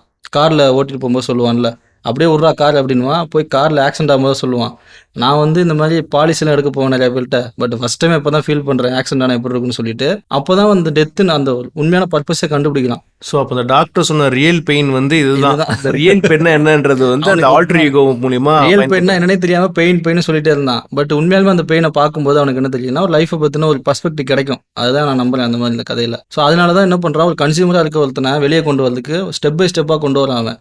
ஆனால் அதுக்கடுத்து அவன் புஷ் பண்ணுற பார்த்துருக்கல, நெக்ஸ்ட்டு பண்ணுறான்ல டெய்லர்டன்னு, அது வந்து சரியான பார்த்தா இருக்குமான்னு தெரியல எனக்கு. ஸோ அவன் சொல்லக்கூடிய டெய்லர்டன் சொல்லக்கூடிய எல்லா விஷயங்களும் உண்மை தான், எதுவுமே தப்பு கிடையாது. அவன் கேட்குற எல்லா கொஸ்டினும் உண்மை தான். ஆனால் அதுக்கு அவன் சொல்யூஷனாக கொடுக்கக்கூடிய விஷயம் வந்து ரொம்ப தப்பான விஷயம், அது ரொம்ப நெகட்டிவாக இருக்கும். அதுதான் அந்த படத்தில் டவுன் சைடாக எனக்கு தெரியுது. இப்போ எனக்கு இதில் வந்து பார்த்தீங்கன்னா இந்த காண்டோன்னு சொல்லுவாங்களே, அது வந்து இந்த ஃப்ளாட்டு ஒரு இது சொல்கிறாங்க, நம்ம இருக்கு இந்த ஃப்ளாட்டுன்னு சொல்கிற இது. ஒரு ஃப்ளாட்டில் எத்தனை இருப்பாங்க, குடும்பம் இருக்கும், ஒரு 40-50 குடும்பம் இருக்கும். அதில் ஒரு ஃப்ளாட் வாங்குறதுன்றது ஒரு அமெரிக்கன் ட்ரீம் அப்படின்னு சொல்லலாம். ஏன்னா அங்கே அந்த கல்ச்சரலி அது மாதிரி தான் வீடு வாங்குறதுன்றதுக்கு. ஸோ அப்படி ஒரு ஃப்ளாட் வாங்கி வச்சுருக்கான், அதில் ஃபர்னிச்சர்லாம் போட்டிருக்கான். ஸோ இந்த காண்டோ அப்போது இந்த எப்படி சொல்கிறது, அப்சஷன் ஆஃப் லைஃப் ஸ்டைலு, இந்த லைஃப்னா இப்படி இருந்தால் தான் நம்ம சேஃப், இப்படி இருக்கிறது தான் கரெக்டான லைஃப்னு இருக்குல்ல, அதை கொஞ்சம் செஞ்ச மாதிரி இருந்தது எனக்கு. பிராட் பிட் செய்யறது இல்லை. இப்போ இந்த வீடு எரிச்சது, இப்போலாம் அந்த செஞ்சது, அது எரிச்சது, அதில் இருக்க ஃபர்னிச்சர் எல்லாமே போயிடுச்சு. உங்ககிட்ட எதுவுமே இல்லைன்னு நீ உன்னை இது பண்ணும்போது உனக்குள்ளே ஒரு தைரியம் வருது இல்லை, உனக்கு இதெல்லாம் இருக்கிறதுனால நீ கிடையாது, இதுதான் நீன்ற ஐடென்டிஃபை பண்ணுறது கிடையாதுன்னு இருக்குல்ல. இது கேட்க கரெக்டாக இருக்குது. அது ஒரு ஸ்டேஞ்சு போகும்போது ஒரு ட்ரூத், ஒரு பயம் இருக்குமா, நாளைக்கு ஒரு பயம் இல்லாமல் இருக்குதுல்ல. இது நீ இதை வச்சுக்கிட்டு நீ ஒரு தைரியமாக இருக்க நீ ஏமாற்றிக்கிட்டு இருக்க. இது இல்லாமல் நான் வாழ முடியும்னா அதுதான் பெரிய ஃப்ரீடம். இதை தான் அவன் சொல்ல வரான். பட் கண்டெம்பரரி வேர்ல்டில் இது ஒரு சாத்தியமே இல்லாத ஒன்று தான். எனக்கு புரியுது. இதுக்கு வந்து அடிக்ட் ஆகக்கூடாது, இந்த மாதிரி ஒரு விஷயத்தை நான் பெருசாக எடுத்துக்கூடாதுன்னு தான் புரிஞ்சுக்கிறேன். தவிர இதுக்கு நான் சொல்கிறது கரெக்டு அப்படின்ட்டு போயிட்டு நம்ம இந்த மாதிரி ஆக்டிவிட்டியோ நான் டெய்லர் டர்டன் மூலியம் என்னால் ஆக்ஷன் எடுக்க முடியாது இந்த கண்டெம்பரரி வேர்ல்டில். ஸோ அதுதான் எனக்கு பார்த்தோன்னா ஃபைட்டில் பார்க்கும்போது எனக்கு இருந்த ஒரு இதுவாக இருந்தது. ஸோ இவங்க இப்போ திடீர்னு பார்த்தீங்கன்னா டெரரிஸ்ட் மாதிரி பண்ண ஆரம்பிச்சிருவாங்க. எல்லாமே போயிட்டு பப்ளிக் அட்டாக் பண்ண ஆரம்பிக்கிறது, திடீர்னு எல்லாம் உடைக்க ஆரம்பிக்கிறது. எனக்கு இந்த ஒரு ஏரியாலாம் போதில்லை. இப்போ இந்த மெட்டீரியலிஸ்டிக் வேர்ல்டை இவ்வளோ ப்ரூட்டலாக அட்டாக் பண்ணுறாங்கன்றது புரியுது, எல்லாமே ஓகே. பட் அது இப்படி பண்ணுறது எந்த மாதிரி இருக்குது, இது இப்படி தான் பண்ணணுமான்றது தான் எனக்குள்ளே இருந்த ஒரு கேள்வியாக இருந்தது. அதுதான் ஒரு தப்பான ஒரு அப்ரோச்சாக இருந்தது.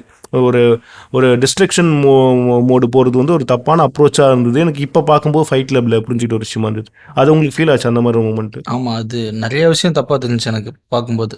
ஃபஸ்ட்டு பார்க்கும்போது நான் சில டைலாக்ஸ் மட்டும் நோட் பண்ணிவிட்டு அதை மட்டும் நம்ம எடுத்து வச்சுக்கோம்ல. The things you own end up owning we are customers. ஆமாம், அது கரெக்டு தான். வி ஆர் கஸ்டமர்ஸ் தான். நான் வாங்குற பொருள் என்ன அடிமையாக்கிறோம், அந்த பொருள் மேலே நான் ரொம்ப அப்சசிவாக இருப்பேன், லைஃப் இழந்துடுவேன். இதெல்லாம் கரெக்டாக இருக்குது. பட் ஓவராலாக நெரேட்டிவாக பார்த்தா இது சொல்யூஷன் பார்த்தா லைஃப் எக்ஸ்பீரியன்ஸ் வச்சு நான் சொல்கிறேன், அது சொல்யூஷனாக இல்லை. ஃபார் எக்ஸாம்பிள் என்ன சொல்கிறேன்னா, இப்போ மெடிக்கல் ஃபீல்டு இருக்குல்ல, இப்போ கேபிட்டலிஸ்ட் சொசைட்டியில் ஏகப்பட்ட ஃபீல்டு இருக்குது. ஒவ்வொரு ஃபீல்டுமே இம்ப்ரூவ் ஆகும்போது அது ஹியூமனிட்டிக்கு யூஸ் ஆகும்ல. இப்போ ஒட்டுமொத்தமாக ஹியூமனிட்டி கல்ச்சரு அடுத்தடுத்து பில்டாகி அடுத்தடுத்த கடத்துக்கு போயிட்டுருக்கு. அப்படி போகும்போது இதில் உன்னோட பங்கு என்ன, உன்னால் என்ன கான்ட்ரிபியூட் பண்ண முடியும், நீ இதை எப்படி அடுத்த கடத்துக்கு கொண்டு போகிறேன்னு இருக்குல்ல. ஸோ அப்படி தான் பார்க்கணுமே தவிர, அப்படி இல்லாமல் உன்னால் ஒரு இயலாமை இருக்குல்ல, ஒரு இயலாமையில் என்னால் முடியல, இந்த மொத்த சொசைட்டி தப்பு தான் சொல்லிட்டு சொசைட்டியை டிஸ்ட்ராக்ட் பண்ணுறது, சொசைட்டி அழிக்கிறது சொல்யூஷன் கிடையாது. பார்க்க போனால் அந்த மாதிரியான ஒரு கதையாக தான் இருக்குது. இவன் ரொம்ப வீக்காக இருக்கான். டெய்லர் சொல்கிற எல்லாமே கரெக்டு தான், அவன் சொல்கிறது ஓகேப்பா.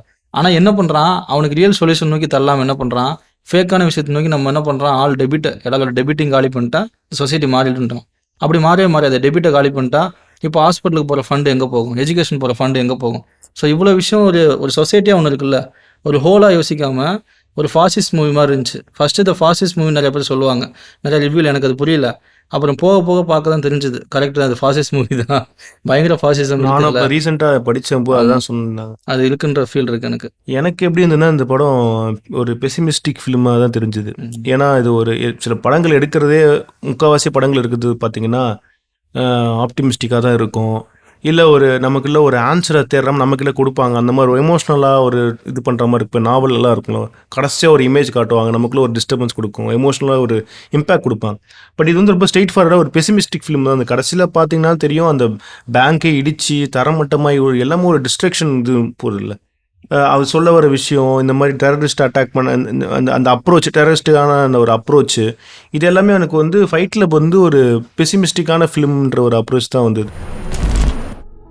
எனக்கு இந்த படத்தில் பாசிட்டிவாக தெரிஞ்ச ஒரு விஷயம் என்ன அப்படின்னா, இப்போ நான் நெகட்டிவான விஷயம் சொல்லிட்டு இருந்தேன், எனக்கு இந்த படத்தில் பிடிக்கல அப்படின்னு சொன்னேன். பட் இந்த படத்தில் சில பாசிட்டிவான தீம் நோக்கி போகும் கதை. ஆனால் அதை நோக்கி ஃபுல்லாக போகாமல் சில கொஸ்டின் மட்டும் ரைஸ் பண்ணும். எந்த இடம்னா, ஃபைட் கிளப்பில் சொல்லிட்டு இருப்பான், இன்றைக்கி நான் நிறையா நியூ ஃபேஸஸ் பார்க்குறேன் அப்படின்னு சொல்லுவான். அப்படின்னா நீங்கள் ஃபைட் கிளப் பற்றி வெளியே போய் பேசுகிறீங்க, ஃபஸ்ட்டு இதில் பிரேக் பண்ணிட்டீங்கன்னு சொல்லிட்டு அப்படியே ஆரம்பித்து பேசும்போது நம்ம பெரிய டிப்ரெஷன்லையோ வார்லையோ கிடையாது. So we are in spiritual war அப்படின்னு சொல்லுவான். அது உண்மை தான். ஸ்பிரிச்சுவல் வார் ஏன் வரும் அப்படின்னா, லைஃபோட மீனிங்கை தெரியல, லைஃபோட பர்பஸ் மீனிங் தேடும்போது ஸ்பிரிச்சுவல் வார் வரும். உண்மையாலுமே நம்ம எல்லாருமே அந்த மாதிரி பர்பஸ்லெஸ்ஸாக மாறிட்டோம். என்ன பண்ணுறதுன்னு தெரியாமல் நமக்கு இருக்க ஒரே பர்பஸ் என்னன்னா கன்சியூமர் தான். நீ கன்சியூம் பண்ணுறது மட்டுமே பர்பஸாக மாறிக்கிட்டே இருக்கும். மார்னிங்லேருந்து நைட்டு வரைக்கும் உன்னோட ரொட்டீன் என்னவாக இருக்குன்னு பாரு. இந்த ரொட்டீன் ஹாபின்றதே கன்சியூமர் தான் சொல்லுவாங்க. இப்போ இருக்கக்கூடிய எல்லா மோட்டிவேஷன் புக்லேயுமே என்ன இருக்குன்னா, ஒரு ரொட்டீனை ஃபாலோ பண்ணுங்கள், உங்கள் டெய்லி ஆக்டிவிட்டிக்குள்ள டைமை கரெக்டாக நீங்கள் ஃபாலோ பண்ணுங்கன்னு சொல்லுவாங்க.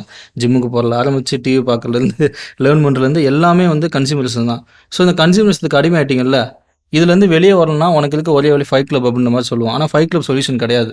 ஸோ அதுதான் எனக்கு தோணுச்சு. பட் இந்த கொஸ்டின் முக்கியமான கொஸ்டின். ஸோ இது வேறு எங்கேயுமே நான் பெருசாக பார்த்தல ஒரு டீப்பராக. ஸோ இவன் ரைஸ் பண்ண கொஸ்டின் ரொம்ப நல்லா இருந்துச்சு. அதுக்கான சரியான சொல்யூஷன் கொடுத்துருந்தா நல்லா இருந்திருக்கும். இப்போ இந்த டைலாக் நீங்கள் சொல்கிறீங்கல்ல, இந்த மிடில் சில்ட்ரன் ஆஃப் ஹிஸ்ட்ரி, அந்த அது எனக்கு அந்த டைலாக்கே எனக்கு பிடிச்ச. அந்த டைலாக் கொஞ்சம் படிக்கிறேன். We are middle children of history, no purpose or place. We have no great war, no great depression. Our great war is spiritual war. Our great depression is our lives. We are all been raised on television to believe that one day we would be millionaires and movie gods and rock stars. But we won't. We are slowly learning the fact and we are very, very pissed off. இது இந்த truth இருக்குல்ல, இது வந்து செம்மையா இருந்தது. இதுதான் இப்போ இது வந்து இப்போ இருக்க காலகட்டத்துக்கு ரொம்ப ரொம்ப கனெக்ட் ஆன மாதிரி எனக்கு ஃபைட் கிளப். நான் அந்த டைமில் இப்போ பார்த்தவங்களுக்கு வந்து இம்பாக்டாக இருக்கும். இப்போ இந்தியாவிலேருந்து பார்க்குறேன் ஆனால் இப்போ பாருங்களேன், நீங்கள் டெலிவிஷன் திறந்தா அவ்வளோ ரியாலிட்டி ஷோ, அது அவ்வளோ அட்மையர் பண்ணுறது. அதனால இந்த காலகட்டத்தில் ரெசனேட் ஆகும்னு தோணுது. இந்த காலத்துக்கு வந்து பார்த்தீங்கன்னா இப்போ நான் மொபைல் எடுத்து வச்சுங்களேன். இப்போ பாருங்கள், இப்போ சொல்லிங்களேன் எவ்ரிடே நீ கன்சியூம் பண்ணணும், கன்சியூமராக இருக்கிறதுக்கு நான் ஜொமேட்டோன்னு ஒரு ஆப் இருக்குது, ரைட்? சரி, நான் எதனாச்சும் வந்து இப்போ நான் பஸ்ஸில் எங்கன்னா ட்ராவல் பண்ணணுமா, அதுக்கு ஒரு ட்ராவல் ஆப் இருக்குது, ரைட்டு? இப்போ நான் திடீர்னு எதனாச்சும் போர் அடிக்குது, நான் எதாச்சும் பார்க்கணும்னு நினைக்கிறேன், சும்மா பார்க்கணும்னு நினைக்கிறேன், யூடியூப் இருக்குது. இல்லை நான் ஒரு படம் பார்க்கணும்னு நினைக்கிறேன், என்கிட்ட இது இருக்குது, என்னென்னா ஓடிடி ஆப் இருக்குது. ஸோ நான் வந்து எல்லாமே என்கிட்ட அவைலபிளாக இருக்குல்ல. நான் ஏதோச்சும் ஒன்று கன்சியூம் பண்ணிக்கிட்டு, நான் அதுக்கு சார்ஜ் கட்டிக்கிட்டு, நான் பே பண்ணிக்கிட்டு, சரி நான் ஆன்லைன் நான் ட்ரெஸ் எடுக்கணும், ட்ரெஸ்ஸும் இருக்குது. ஸோ ஃபுட்லேருந்து ட்ரெஸ்லேருந்து எனக்கு எல்லாமே வந்து கன்சியூம் பண்ணிக்கிட்டு இருக்குல்ல. ஸோ அதுதான் வந்து பார்த்தீங்கன்னா, அது நான் அடிக்ஷன் ஆகிட்டேன்னா, இப்போ எனக்கு அது வந்து பழக்கம் ஆகிடுச்சு. இப்போது எனக்கு டக்குன்னு பே பண்ணுறேன், ஃபோன்லேயே பே பண்ணிடுறேன்.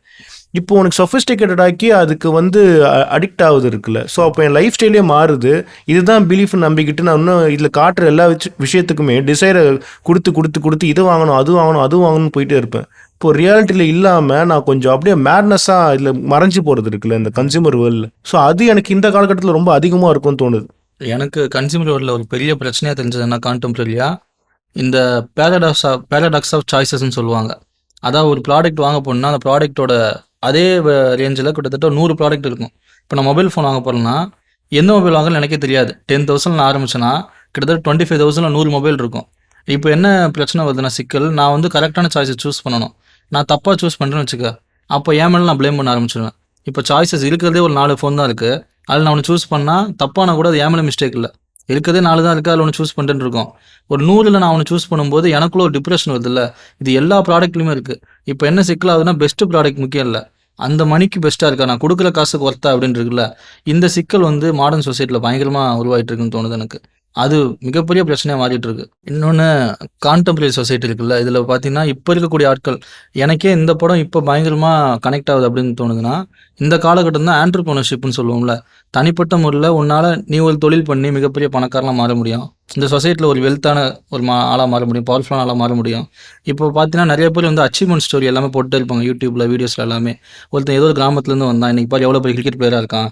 ஒரு சின்ன பிஸ்னஸ் ஆரம்பித்தான் யூடியூப்பில், இன்றைக்கி எவ்வளோ பெரிய ஆளாயிட்டான். இந்த மாதிரி ஆண்டர்ப்ரனர்ஸ் இருக்காங்கல்ல, அவங்கள பெரிய ஸ்டார்ஸாக மாற்றி அவங்கள காடாக மாற்றி நம்மகிட்ட காட்டுறாங்கல்ல.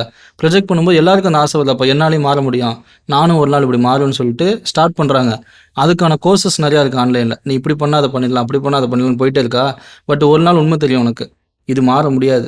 அது அவனுக்கு கிடைச்ச வாய்ப்புன்றது வேறு, எனக்கு கிடைச்ச வாய்ப்புன்றது வேறுன்னு தெரியும் போது என்னால் அதை அக்செப்ட் பண்ணிக்க முடியும், டைஜஸ்ட் பண்ண முடியாது. அதுதான் சொல்லுவான் பார்த்தியா, ஒன்ஸ் நம்ம இந்த உண்மையை தெரிஞ்சுக்கும் போது வேறு ரியலி பிஸ்ட் ஆஃப் அப்படின்றப்ப, அப்போ இந்த சொசைட்டியே ஃபேக்காக இருக்குல்ல. உனக்கு ஒரு தப்பான விஷயத்த சொல்லி கொடுத்து உன்னால் முடியும்னு சொல்லி உங்கள்கிட்ட எவ்வளோ கன்சியூம் பண்ண முடியும்னு பார்ப்பான். உங்கள்கிட்ட எவ்வளோ காசை கறக்க முடியுமா கறந்துட்டு உன்னை லெஃப்ட் அவுட் ஆகிட்டு போயிடுவான். சில பேர் அதுலேருந்து தப்பிச்சு மேலே வந்துடுவான். ஆனால் சில பேர் பார்த்தீங்கன்னா ரொம்ப மாட்டிக்குவான். இப்போ நான் சொல்லும்போது கூட பார்த்தியா மேலே வந்துடுவான்றல, அந்த ஐடியால்கிலே இப்படி வச்சிட்டான் பாரு, கீழே மேலேன்னு சொல்லிட்டு. ஸோ இந்த சிக்கல்லாம் இருக்குது. இப்போ யங்ஸ்டராக பார்க்கும்போது இப்போ டெலிவிஷன் காட்டுற ஒரு ரியாலிட்டி ஷோவாக சரி, இல்லை ஏதோ இந்த மாதிரி ஆண்டர்ப்ரனருடைய அந்த வளர்ச்சியை காட்டுற ஏதோ ஒரு வீடியோவோ, சில இதில் இருக்கும்ல. இப்போ ஏதோ ஒரு சக்ஸஸ் அடைஞ்சிருப்பாங்க, யாரோ ஒரு குறிப்பிட்ட சினிமாவில் சரி, கிரிக்கெட்டில் சரி, அதை பார்த்து இன்ஃப்ளூயன்ஸ் ஆகிறது தப்பு கிடையாது, அது நேச்சராக இருக்கிறது. பட் அது ரீச்சே பண்ண முடியாத அளவுக்கு அநியாயத்துக்கு நம்ம வந்து க்ளோஸராக அது கூட நம்ம கனெக்ட் பண்ணிப்போம். பார்த்தீங்கன்னா அவனை கண்டிப்பாக ஆயிடுவேன் அப்படின்னு சொல்ல வைக்கிறது. இன்றைக்கி நம்ம கமெண்ட் போட முடியும் யூடியூப்லேயோ, இல்லை ஏதோ ஒரு இடத்துல கீழே கமெண்ட். நான் ஒரு நாள் வந்து நல்ல ஒரு ஃபிலிம் மேக்கராக ஆவேன், ஏதோ ஒரு ஃபிலிம் மேக்கர் இருக்கும்போது கீழே வந்து நானே இந்த மாதிரி ஒரு ஃபிலிம் மேக்கர் ஆவேன். இப்படி என்னன்னா இந்த மொபைல் இப்போ இருக்கிற அந்த விஷயம் 24 மணி நேரமும் கிடைக்கக்கூடிய அந்த நெட்வொர்க் இருக்குல்ல, இன்னும் க்ளோஸராக அதை வந்து நமக்கு அந்த பொய்ன்ற ஒரு விஷயம் இருக்குல்ல, நம்ம உண்மையான ஆயிடுவோம், ஃபேக் மோட்டிவேஷன் ஆக்கி நம்ம ஒரு கண்டிப்பாக ஆயத்திரும் ஒரு பிலீஃபை கொடுக்கறது இருக்குல்ல. அது முன்னே இருந்ததை விட, ஏன்னா முன்னாடி அப்படி இருந்தாங்க வச்சுக்கலாம் 20 வருஷத்துக்கு முன்னாடி, அப்போ 100 பேர் அப்படி நினைக்கிறான்னா அவ்வளோ ஃபில்டர் ஆகி 10 பேர் தான் வருவான். அந்த 10 பேர்ல வந்து 5 பேர் வருவான்ல, அப்போ எந்த அளவுக்கு நீ ஸ்டேபிளாக இருக்க என்னுடைய இதுலன்னு இருக்கு. ஆனால் இன்னைக்கு அப்படி கிடையாது. இன்னைக்கு அந்த 100 பேருமே காலி ஆகிறதுக்கான வேலை தான் இருக்கு. இப்போ ஃபேக் மோட்டிவேஷன், இந்த ஃபேக்கான அந்த இன்ஸ்பயர் ஆகுறதுன்றது. எனக்கு என்ன தோணுதுன்னா, இதுக்கு முன்னாடி பார்த்தீங்கன்னா, இந்த மாதிரி ரிஸ்க் எடுக்க மாட்டான். உனக்கு தெரிஞ்சா மட்டும்தான், அதாவது ஒரு விஷயத்தில் அவன் முழு கான்ஃபிடென்ட் இருந்தால் மட்டும்தான் ஒருத்தன் உள்ளே வருவான். ஏன்னா இப்போ இந்த அளவுக்கு உன்னை வந்து புஷ் பண்ணி உள்ளே கொண்டு வரதுக்கோ அப்போ ஆப்பர்ச்சுனிட்டிஸும் ரொம்ப கம்மி தானே. ஸோ லீடர்ஸ் தான், அதாவது சொல்லுவாங்க சிம்பிளாக சொல்லணும்னா, இதுக்கு முன்னாடி இந்த பீப்புள் எல்லாருமே லீடரை ஃபாலோ பண்ணாங்க. இப்போ இருக்க பீப்புள் எல்லாருமே லீடராக மாறிக்கிட்டு இருக்காங்க. எவ்ரி இண்டிவிஜுவல் இஸ் லீடர்ன்ற தாட்டு எல்லாருக்குள்ளே இருக்குது. அப்போ நான் லீடராக மாறணும், நான் லீட் பண்ணணும், நான் வேறு மாதிரி மாறுவேன்னு சொல்லிட்டு ஒரு ஃபேக் மோட்டிவேஷனை கிரியேட் பண்ணிக்கிட்டே இருக்க நல்லாயிருக்கும். நான் ஏதோ ஒன்று சாதிக்கணுன்ற ஆசை எனக்கு இருக்கும், ஆனால் என்ன சாதிக்கணும்னு தெரியாது. ஸோ இதுதான் பர்பஸ்லெஸ்ஸாக சுற்றிக்கிட்டே இருப்போம். இப்போ அவங்களுக்கு ஒரு பிலீஃப் இருக்குல்ல, அந்த பிலீஃபுக்கு ஏற்ற மாதிரி இப்போ ஏதாச்சும் வந்து சொல்லியிருப்பாங்க, யாராச்சும் ஒரு முக்கியமான ஒரு பர்சன் சொல்கிறேன்னு வச்சுங்க, அவங்க இன்ஸ்பயர் பண்ணுற பர்சனும் இல்லை அவங்க இருக்க துறையில் இருக்கிற ஒரு முக்கியமான பர்சனும், கரெக்டு நானும் இப்படி தான் இருக்கேன், அதனால தான் அவர் கரெக்டாக சொல்கிறாரு, அப்போ நான் இப்படி இருக்கிறது கரெக்டு தான் அப்படின்ட்டு எஸ்கேபிசம் வருது பாருங்களேன். இப்போ ஒரு மூவி ஸ்டார் வந்து ஒரு விஷயத்த சொல்கிறார், நான் வந்து வாழ்க்கையில் இவ்வளோ கஷ்டப்பட்டு மேலே வந்தேன்னு சொல்லிட்டு, உடனே என்ன பண்ணுறான், ஒட்டுமொத்தமாக சொசைட்டியில் இருக்க எல்லாருமே கனெக்ட் பண்ணிக்கலாம்.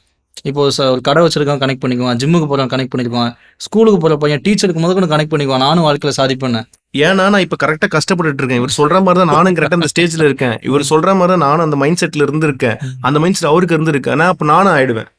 இப்போ இந்த இன்ஃபர்மேஷன் பாஸ் ஆகாமல் இருந்தால் நீ வேலையை பார்த்துட்டு இருந்திருப்பில்ல, இந்த மாதிரி தேவையில்ல ஃபேக் எமோஷன்ஸ் இருக்காதுல்ல. ஸோ இதுதான் அந்த டெலிவிஷன், இது ஒரு கன்சியூமேஷன் தான். பிஸ்ட் ஆஃப்னு சொல்கிறது எனக்கு இதுதான் தெரியும். இப்போ அதில் வர ஒரு பொண்ணு வந்து வருதுங்க, ஒரு பொண்ணு வந்து நல்லா பாட்டு பாடுதுன்னும் போது அது அப்படி இன்ஸ்பயர் பண்ணுது அடுத்தடுத்து இருக்க இப்போ அதை பார்க்குற பொண்ணுங்க, இப்போ சின்ன சின்ன பொண்ணுங்க சொல்கிறேன், கேர்ள்ஸ் வந்து பார்க்குறாங்க. இப்போ அந்த பையன் நல்லா டான்ஸ் ஆடுறான்னா பையன் பார்த்து சின்ன சின்ன பசங்க டான்ஸ் ஆடுறது யூடியூப்ல ஏதாவது வீடியோ போட்டான்னு வச்சுக்காரு, ஒரு குழந்தை சும்மா ஏதாவது பண்ணிட்டு இருக்கு வீடியோ போட்டுருவாங்க, அது ஃபேமஸ் ஆயிடுச்சுன்னா என்ன ஆகும், அது வைரலாக மாறுன்றப்போ எல்லாரும் வாண்டடா வீடியோ போடுறாங்கல்ல. அந்த ஃபேமிலியே வந்து சேர்ந்து யூடியூப்ல ஒரு விளாக் பண்ணுறேன்ட்டு ஆரம்பிச்சு இது பண்ணுறது, இதுதான் பயங்கர அப்சஷன் பாருங்க. நாங்களே செலிபிரிட்டி, நீங்கள் பார்க்குறீங்களா எத்தனை ஃபேமிலி இருக்குது யூடியூப்ல, வந்து எவ்வளோ ஃபேமிலி வந்து இந்த மாதிரி பண்ணிக்கிட்டு இருக்காங்க. அப்போ எவ்ரிடே லைஃபே அவங்க வந்து என்ன பண்ணுறாங்கன்னா ப்ரொஜெக்ட் பண்ண ஆசைப்படுறாங்க.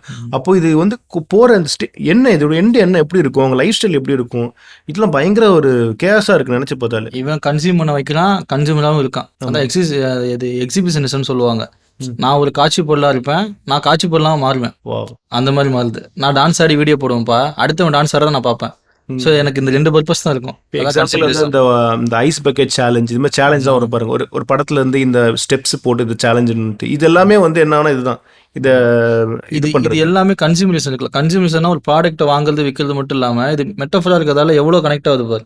இது ரொம்ப லார்ஜராக போகும் இந்த கன்சியூமரிசம்ன்றது. அது இந்த பிஸ்ட் ஆஃப்னு சொல்றது எனக்கு அப்போ எப்படின்னு தெரிஞ்சிருக்காது இந்தியாவிலேருந்து பார்க்கும்போது. ஆனால் இப்போ நான் பார்க்கும்போது ஏன் கனெக்டாக நீ கேட்ட கேள்வி இது இவ்வளோ விஷயம் பேசணும் பார்த்தீங்களா, இதில் அந்த பதில் இருக்குன்னு தோணுது. இப்போ அந்த நம்ம எட்வர்ட் நார்டன் பார்ப்போம், அவருடைய வேர்ல்டே பார்த்தீங்கன்னா எப்படி இருக்குன்னா, ஒருத்தர் அந்த ஓனர் வந்து பார்த்தீங்கன்னா இந்த கார்ன்ஃப்ளவர் டை போட்டுட்டு இருக்கிறது, அது வந்து லோகோ வந்து கார்ன்ஃப்ளவர் வருமானது. ஸோ அந்த அப்சஷன் இருக்குல்ல, எனக்கு பிடிச்ச விஷயம் வர்றது, நான் இப்படி தான் பர்ஃபெக்டாக இருப்பேன்றது, இதை வேர்ல்டுலேருந்து பார்க்குறது. அதுக்கப்புறம் அந்த வேர்ல்டு ஏரியாவே வந்து பார்த்தீங்கன்னா ஒரு மாதிரி டியூமனைஸ்டாக தான் இருக்கும். எப்படின்னா ஒருத்தன் எரிஞ்சிருப்பான் காரில், அவன் வந்து இப்படி எரிஞ்சிருப்பானா அப்படி எரிஞ்சிருப்பானா, அவனுக்கு ஃபேட்டு குண்டாந்துருப்பான் போலுக்குது, ஃபேட்டு நிறைய இருந்திருக்கும் போலுன்ட்டு ஒரு டெத்தை வந்து அவனுக்கு வேற மாதிரி பேசிக்கிட்டு இருப்பானுங்க. அது ஒரு எந்த ஒரு இதுவுமே இருக்காது, ஹியூமனைஸ்டாகவே இருக்காது வச்சுக்கிங்களேன். அந்த தொழிலோட என்வாயர்மெண்ட் அப்படி தான் இருக்குது. இந்த மாதிரி விஷயங்கள்லாம் சரி. அதுக்கப்புறம் சொசைட்டியாகவே வந்து எட்வர்ட் நார்டன் கேரக்டரை வந்து ரொம்ப வீக்காகணும் ட்ரை பண்ணுறது இருக்குல்ல. இப்படி இருந்தால் தான் நீ கரெக்டு, நீ எமோஷன் ஆகு, நீ அழு அப்படின்ற நீங்கள் சொன்னீங்களா, அந்த மென்னை வந்து ஸ்ட்ராங்காக இல்லாமல் ரொம்ப வீக்கர் ஆக்குதுன்றது. ஸோ நான் அந்த பெர்ஸ்பெக்டிவ் தாண்டி ஓவரால் சொசைட்டியில் வந்து நீ ஹியூமனிட்டின்ற பேரில் மற்றவங்களை எம்பத்தி காட்டினா தான் நீ நல்லவன், நீ எம்பத்தி காட்டியே ஆகணும். அப்படி இருந்தால் தான் ஒரு ரொம்ப நல்லவன். நீ உனக்கேற்ற மாதிரி வாழ்கிறதோ மற்றவங்களை சார்ந்து வாழாமல் நீ ஒரு தனிப்பட்ட வகையில் உனக்கு இஷ்டத்து இருக்கிறது, நீ வந்து ஹியூமனே கிடையாதுன்ற ஒரு அந்த கேட்டகரிஸ் இது பண்ணுறது, இப்படி வாழ்ந்துக்கிட்டு இருக்கான்ல எட்வர்ட் நார்டன். அப்போ அவன் லைஃப்பில் வந்து பார்த்தோன்னா அவனை மாதிரியே ஒரு ஃபேக்கான ஒரு கேரக்டர் அந்த இடத்துக்கு வருது. அப்போ தான் அந்த ஒரு டயலாக் ஒன்று வரும், I can't cry if another ஃபேக்கர் is present அப்படின்ற மாதிரி ஒரு டயலாக் வருமா அந்த மார்லாவை பார்க்கும்போது. ஸோ இந்த மார்லான்ற கேரக்டர் எனக்கு எப்படி பார்க்குறேன்னா, அந்த இந்த இந்த இதில் தீமில் இவனுக்குள்ள அந்த இது இருக்குது, ஃபேக்காக ஒரு விஷயம் கட்டிக்கிட்டு இருக்கான். இந்த சொசைட்டி கட்டின இதில் இது இந்த மாதிரி இடத்துக்கு வர்றதுனால, இந்த கேன்சர் தெரப்பி வர்றதுனால நான் வந்து கரெக்டாக இருக்கேன், நிம்மதியாக இருக்கேன் அப்படின்ட்டு வாண்டடாக ஒரு பொய்யை வந்து கட்டுறான், இந்த பிலீஃப் கட்டுறான். அந்த பிலீஃபை வந்து ஒரு ஸ்க்ராட்ச் போடுற மாதிரி நான் சொல்கிறேன். ஒரு ஸ்க்ராட்ச் போடுறது தான் வந்து மாறலாம். ஆனால் அந்த ஸ்க்ராட்ச் போட்டுட்டால அவன் பிலீஃபை ஸ்க்ராட்ச் போட்டுட்டான். அந்த பிலீஃபை மொத்தமாக உடைக்கிறது யாருன்னா நம்ம டைலர் டர்டன் தான். ஃபஸ்ட் இவன் வந்ததுனால அந்த டிஸ்டர்ப் ஆகிறான். அதுக்கப்புறம் டைலர் டர்டன் தான் போகுது. டைலர் டர்டன் போய் அவங்களுக்குள்ள ஒரு கான்வர்சேஷன் போய் அந்த முக்கியமான மூமெண்ட், அதுதான் கதையில் மிக மிக முக்கியமான மூமெண்ட். அந்த கையில் வந்து அந்த கெமிக்கல் பவுடர் போடுவான் பாரு. கெமிக்கல் பவுடர் போட்டுட்டு உனக்கு என்ன தோணுது, உடனே அவன் வந்து இந்த ஸ்பிரிச்சுவலாக யோசிப்பான், ஏய் ஸ்டூப்பிடா நீ அப்படின்ட்டு அந்த ரொம்ப சீரியஸாக போவான் அந்த மூமெண்ட். ஸோ அப்போ வந்து ஒரு ட்ரூத்தை சொல்லுவாங்க, உங்ககிட்ட எதுவுமே இல்லைன்னு இது பண்ணு, நீ வந்து எந்த ஒரு இதுலையும் இல்லை, உங்ககிட்ட நீ வந்து எல்லாத்தையும் இழந்தாதான் நீ ஒரு வெரி ஃப்ரீடம் போக முடியும், உங்ககிட்ட இருக்கிறத வச்சுலேருந்து ஃப்ரீடம் போக முடியாது. ஸோ அங்கேருந்தான் ஒரு கதை ஒரு ஒரு எனக்கு எப்படின்னா ஒரு ஸ்பிரிச்சுவல் பாயிண்ட்டாக இருந்தது. அந்த கேரக்டருக்கான ஒரு ஸ்பிரிச்சுவல் பாயிண்ட்டாக இருக்குது. அதுக்கப்புறம் தான் நீங்கள் பார்த்தீங்கன்னா கேரக்டர் சேஞ்ச் ஆகும். அவன் அக்செப்ட் பண்ணிப்பான் இருக்குல்ல, அக்செப்ட்னா நான் என்ன எங்கிட்ட இதுதான் நான்றது இல்லைன்றத வந்து அக்செப்ட் பண்ணிக்கிறான்றதுக்குல, அது அந்த ஆல்டர் ஈகோ அவனுக்கு கொடுக்குற மொமெண்ட்டாக இருக்குது. இந்த மொமெண்ட்டை அடையிறதுக்கு தான் இவ்வளோ ஜேர்னியும் போகுது. இந்த கேரக்டருடைய தாட்ஸ் இவனுக்கு வர்றது தான் இந்த ஜேர்னி போகுதுன்ற மாதிரி இருந்தது. இப்போ இந்த இடத்துல சொன்னீங்களா கெமிக்கல் பவுடர் போடுறான்னு இருக்குல்ல, கெமிக்கல் பவுடர் போடுற இடத்துல என்ன ஆகுனா, அந்த இடத்துக்கு வரதுக்கு முன்னாடி 2-3 சீனில் அப்பாவை பற்றி டிஸ்கஸ் பண்ணுவாங்க. இவனுக்கு சின்ன வயசுலேயே அவனை அப்பா விட்டுட்டு போயிடுவாங்க. ஸோ அவங்க அப்பா அங்கே இருக்க மாட்டார், அம்மா தான் ரைஸ் பண்ணாங்க. ஸோ டெய்லர் டர்டன் சொல்லுவான் நரேட்டரை பார்த்து, so we are raised by women சொல்லுவான். நம்ம பெண்களால் வளர்க்கப்பட்டவங்க, இன்னொரு பொண்ணு வந்து நமக்கு சொல்யூஷன் கிடையாது. ஸோ நம்ம ஆணாவே இருக்கலான்ற மாதிரி பேசுவான். ஒரு டாக்ஸிக் மஸ்குலானிட்டி மாதிரி அந்த இடத்துல வரும். ஒரு ஆணாக இருக்கிறதே ஒரு பெரிய விஷயம் தான்ற மாதிரி பேசுவான். பேசி முடிச்சுட்டு இப்படியே வந்துட்டே இருக்கும்போது என்ன ஆகுனா, இவன் வந்துட்டு நரேட்டர் இருக்கான்ல, அவனுக்குள்ள நிறைய சிக்கல் இருக்கும். அப்பா இல்லாததால் சிக்கல் இருக்கும், அதை சொல்லவே மாட்டான் வெளியே. இப்போ கெமிக்கலை ஊற்றினோன்னு என்ன பண்ணுவான், அந்த கெமிக்கல் போடுறதுக்கு போட்டோன்னே இவன் டக்குன்னு ஒரு மைண்ட் எங்கெங்கேயோ போகும் அந்த பெயின்லேருந்து ரிலீஸ் ஆகிறதுக்கு. அவனுக்கு ஒரு பெயின் இருக்குது, அந்த பெயின்லேருந்து நான் எஸ்கேப் ஆகணும்னு என்ன பண்ணுறது, அப்போ நான் டக்குன்னு மெடிடேஷன் எங்கேயா போகணும், ஸ்பிரிச்சுவலாக ஒரு விஷயம் திங்க் பண்ணணும், மியூசிக் திங்க் பண்ணுறேன், டிஸ்ட்ராக்ட் ஆகிட்டே இருக்கும்போது என்ன பண்ணுவான், அந்த எஸ்கேபிசத்தை நோக்கி போகாது. அதாவது சொல்லுவான், அதாவது உன்னோட லைஃப்லேயே வந்து மிக முக்கியமான தருணம் எது தெரியுமா, நீ பெயினை ஃபீல் பண்ணுற தருணம் தான், அப்போ தான் நீ ஒன்று லேர்ன் பண்ணுன்னு சொல்லிட்டு பெயினை அக்செப்ட் பண்ணு சொல்லிட்டு இருப்பான். கடைசியில் அவன் பெயினை என்டூர் பண்ணுவான். அக்செப்ட் பண்ணும்போது தான் தெரியும் அவனுக்கு இதுதான் மெயினான மூமெண்ட்னு சொல்லுவான்ல. அப்போ சொல்லுவான், கடவுள் வந்து உனக்காக இல்லை, உங்கள் அப்பா வந்து உன்னை ஹேட் பண்ணுறாரு, அதை நம்பு. நம்ம என்ன பண்ணுவோம், நம்ம கடவுளை கும்பிடுவோம், எப்படி கும்பிடுவோம், என்னைக்கா ஒரு நாள் எனக்கு கடவுள் கண் காட்டுவார், அப்போ என் லைஃப் மாறிடும். அது கடவுள் உனக்காகலாம் வாழவே இல்லைப்பா. கடவுள் உன்னை வெறுக்கிற ஒரு பர்சனாவே இருக்காரு, நீ கடவுள் வெறுக்கும் ஒரு பர்சனாவே இருக்காரு. கடவுள் வெறுக்கிற பர்சனா நீ மாறு, கடவுள் எதுக்கு நம்புற, நீ எதுக்கு எல்லாரையும் நம்பிட்டு இருக்க, அந்த நம்பிக்கையை விடு அப்படின்வான். Losing all hope is freedom சொல்லுவான்ல, அந்த மாதிரி ஹோப்பை மொத்தமாக உடைப்பான். உடைச்சோன்னா உனக்கு ஒரு ஃப்ரீடம் கிடைக்கும். It's only after we have lost everything there we are free to do anything. ஆமாம், நீ எல்லாத்தையும் லாஸ் பண்ணதுக்கு அப்புறம் தான் உன்னால் ஏதாவது ஒன்று பண்ண முடியும் அப்படின்னு சொல்லுவான். அது பயங்கரமான ட்ரூத் தான். ஒரு அந்த டயலாக் தான், அந்த எல்லாத்தையும் லூஸ் பண்ணாதான் ஒரு ஃப்ரீடம். எதனால வந்துச்சுன்னு எனக்கு தோணுச்சுன்னா, உன்னை தாண்டி ஒரு பவர் இருக்குன்ற ஒரு ஹோப் உனக்கு இருக்கும், அது என்ன காப்பாற்றணும். அந்த ஹோப் தான் கடவுளாக இருக்கு எல்லாருக்கும். ஒன்று ஃபாதராக இருக்கும், இல்லை கடவுளாக இருக்கும். என் ஃபேமிலி ஒரு ஃபாதர் ஃபிகரை தேடிட்டு இருப்போம், இல்லை கடவுளை தேடிட்டு இருப்போம்ல. இப்போ அந்த ரெண்டுத்தையுமே உடைக்கிறான் அவன். இந்த ரெண்டுமே கிடையாது, நீ ஆர் இண்டிவிஜுவல், நீ நம்பு அப்படின்னு சொல்லிட்டு அவனை உடச்சி அவனை இண்டிவிஜுவலாக மாற்றி அடுத்த கடத்துக்கு கொண்டு போகிறான். படத்தில் எனக்கு பிடிச்ச இன்னொரு படத்தில் நிறைய டைலாக் எனக்கு பிடிச்சிருந்தது, ரொம்ப ஆடிட்டிங்காக இருந்தது, நம்ம யோசிக்க வைக்கிற மாதிரி இருந்தது இன்சைட்டாக. அப்படி பிடிச்ச ஒரு டைலாக் நான் சொல்கிறேன், உங்களுக்கு என்ன தோணுன்னு சொல்லுங்கள், அதில் என்ன தோணுது அதுலேருந்து நம்ம பேசலாம். You are not your job, you are not how much money you have in the bank, you are not the car you drive, you are not the content of your wallet, you are not fucking khakis, you are all singing all dancing crap of the world. இதுல உங்களுக்கு இதுல என்ன impact கொடுத்து என்ன கேட்கறான், நீ யாருன்னு கேட்கறான். நீ யார், நம்ம ஊர்ல பிலாசபிக்கலா கேட்பான்ல, யார் பண்ணி நீ யாருன்னு சொல்லு அப்படின்னு அதான் சொல்றான் அவன்.